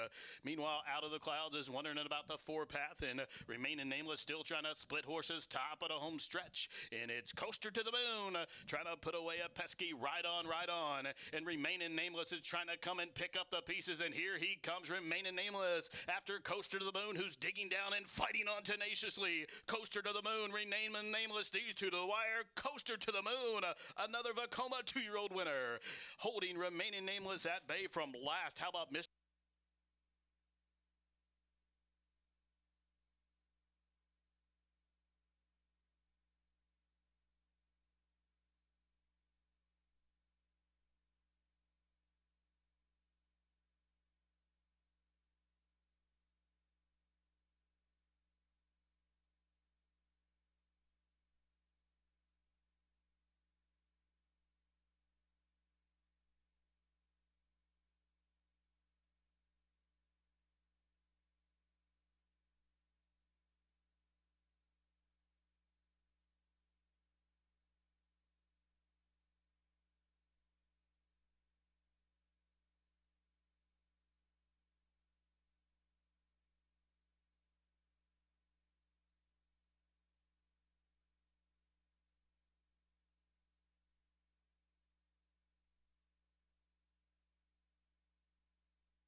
Well, as Rachel and Jimmy said in Wire to Wire, could not have been a more exceptional edition of Indiana Champions Day last Saturday. And of course, I was privileged to be there, and I completely agree. The winner's circle celebration in the Miss Roxy Little Futurity was so incredibly emotional. Tears from the trainer Natasha Perez, who saddled the first, second, and third placed horses in that Grade 3 race. And of course, owner breeders Gwen and Randy Williams of WRS Racing Stables. Oh my gosh, it was amazing. The winner, obviously WRS, My Name is Rip, and really, really exceptional performance. Of course, it was emotional for the Williams because they announced that WRS Valentino, who was in an earlier race, had made his last start as an 8-year-old. I mean, he has nothing to prove, and he's going to go home to their farm and enjoy a wonderful retirement. So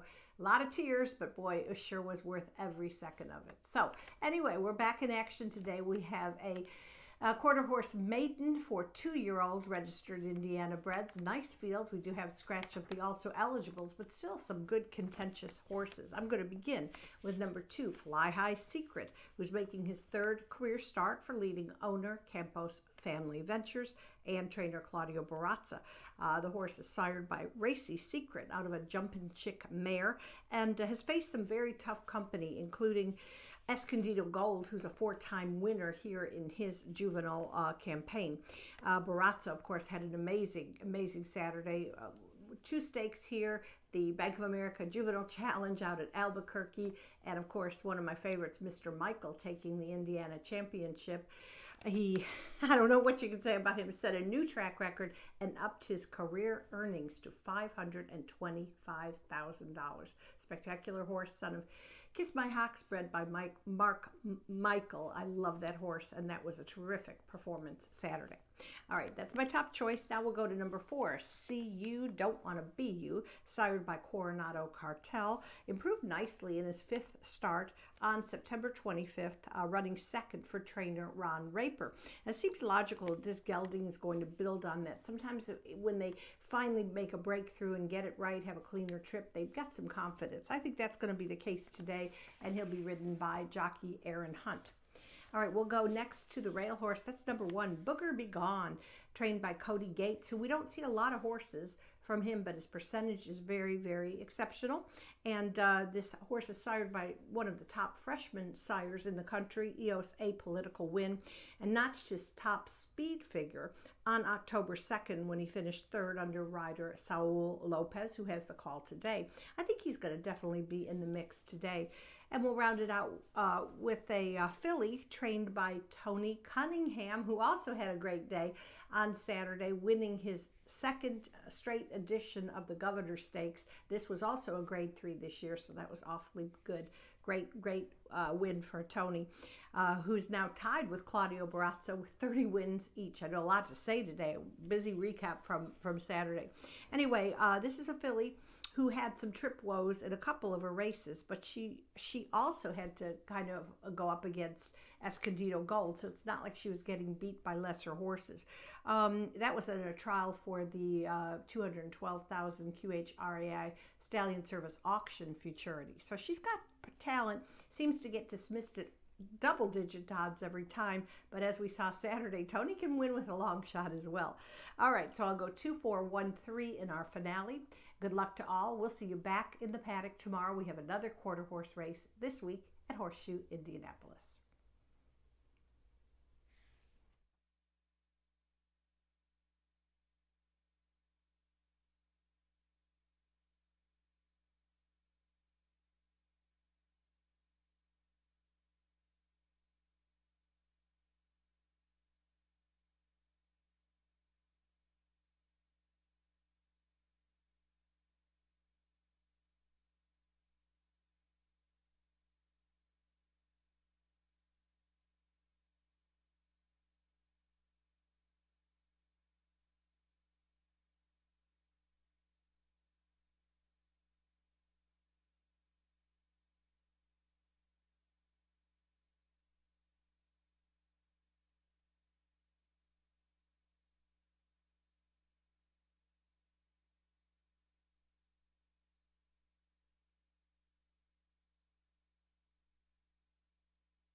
Registered Indiana bred maiden 2-year-old quarter horses stepping trackside here for race number 10. They'll go 330 yards.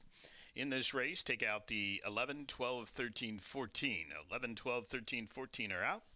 Be aware there is a jockey change on the 8, Go LF Curly Secret. Late change to Edgar Diaz, and he's 2 over. 10th race, one-place show, Exacta Try, Super. Also, the 10-cent quarter horse only Grand High Five, the Pentafect, is offered here. Post time for the 10th race, quarter horses. They'll dash 330 yards in just a couple of minutes.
And the horses have reached the starting 80. It's post time. Loading in for this 330-yard dash for the cash. 2-1 on Fly High Secret. That gray son of Racy Secret for Claudio Barraza. Bougie Blood has gone in.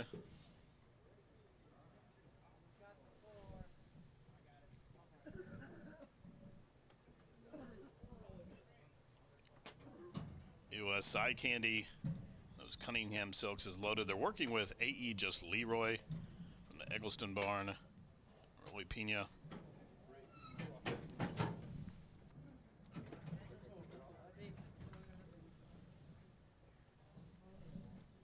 Go LF Curly Secret. Moving forward. Up comes See Ya. Don't want to be ya. 3.5 to 1 on the tote board, loaded in. Runaway Deluxe. The Pink Silks. 2 outside horses here from the Shauna Martin stable. Our boy Jess, son of Jess Zoomin. Bit anxious behind the gate now. Juan Marquez has been unseated off Runaway Deluxe. Good job by the gate crew to hang on to that one.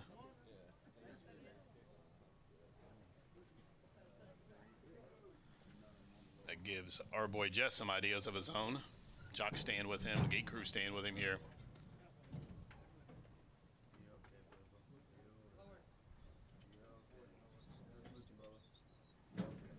Trying to pack our boy Jess in.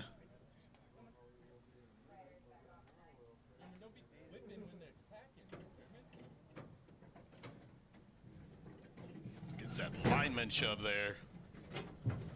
Frank Lopez. It is happening. We'll complete the load to the outside. It is happening coming up. They're at the post.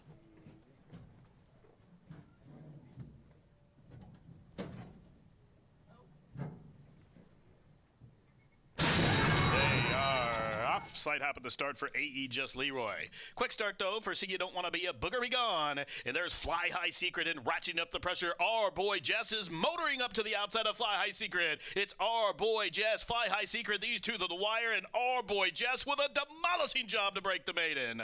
Our boy Jess and Herman Rodriguez for Lily Gonzalez. Home a convincing winner to take out the nightcap, and he was 3-1.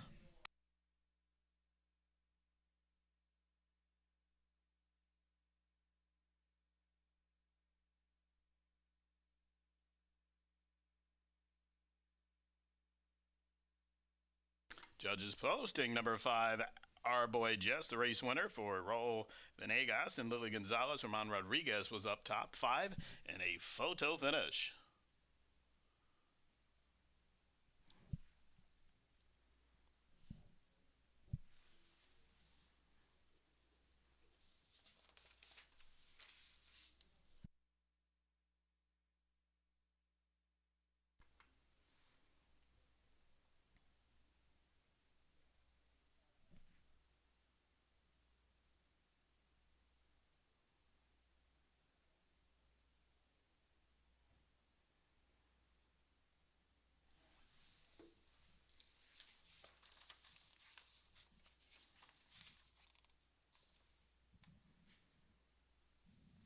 Lily Gonzalez bookends the Monday scoreboard.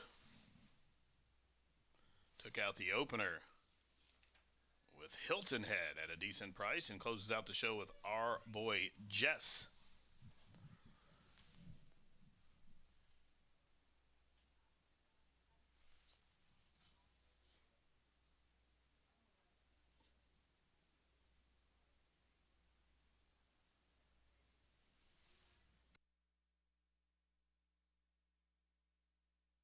Photo sign comes down. Show number 2, Fly High Secret, held second. Third was number 9, Runaway Deluxe. Fourth, number 4, See Ya, Don't Want to Be Ya.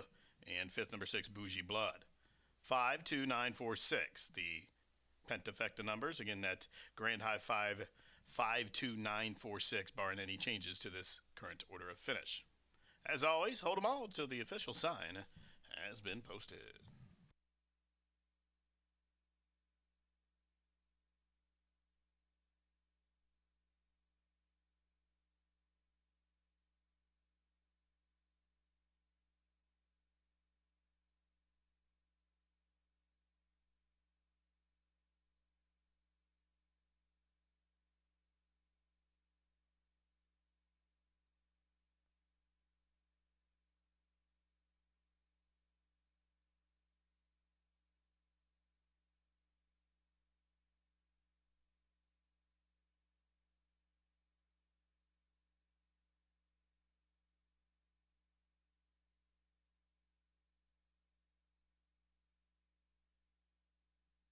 Into the winner's circle.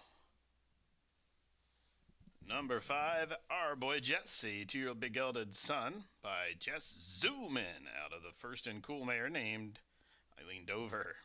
The winner's owned by Raul Venegas, trained by Lily Gonzalez, and ridden to victory by Herman Rodriguez.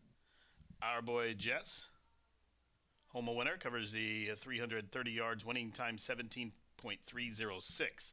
17.306. Our boy Jess, bred here in Indiana by Roger Cyberlick. That's 2 wins on the card for Lily. She takes out the first and the last here. As race 10 has gone official, 5-2-9-4.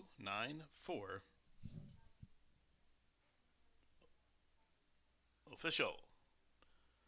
Pentafecta win unsolved. That'll carry into tomorrow's quarter horse race over $3,300. Exacta 32.20.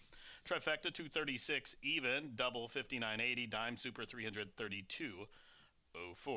Late pick 3 39.75. Again, that Pentafecta unsolved. That carries into the quarter horse race tomorrow 3,347.76 as our boy Jess returns 840, 480, and 360 for those tote dividends. Well, race fans, that wraps it up for a live racing edition here at Horseshoe Indianapolis for our 113th day of racing at the meet this Monday, October 28th. But the action doesn't stop here. Head over to the casino where we'll continue with simulcast action, sports betting, and plenty of gaming options over there with the slots and table games as well. Again, stick around and join us, won't you? But when leaving the facility tonight, please do so safely. Live racing back at you tomorrow with another 210 post. We'll see you then.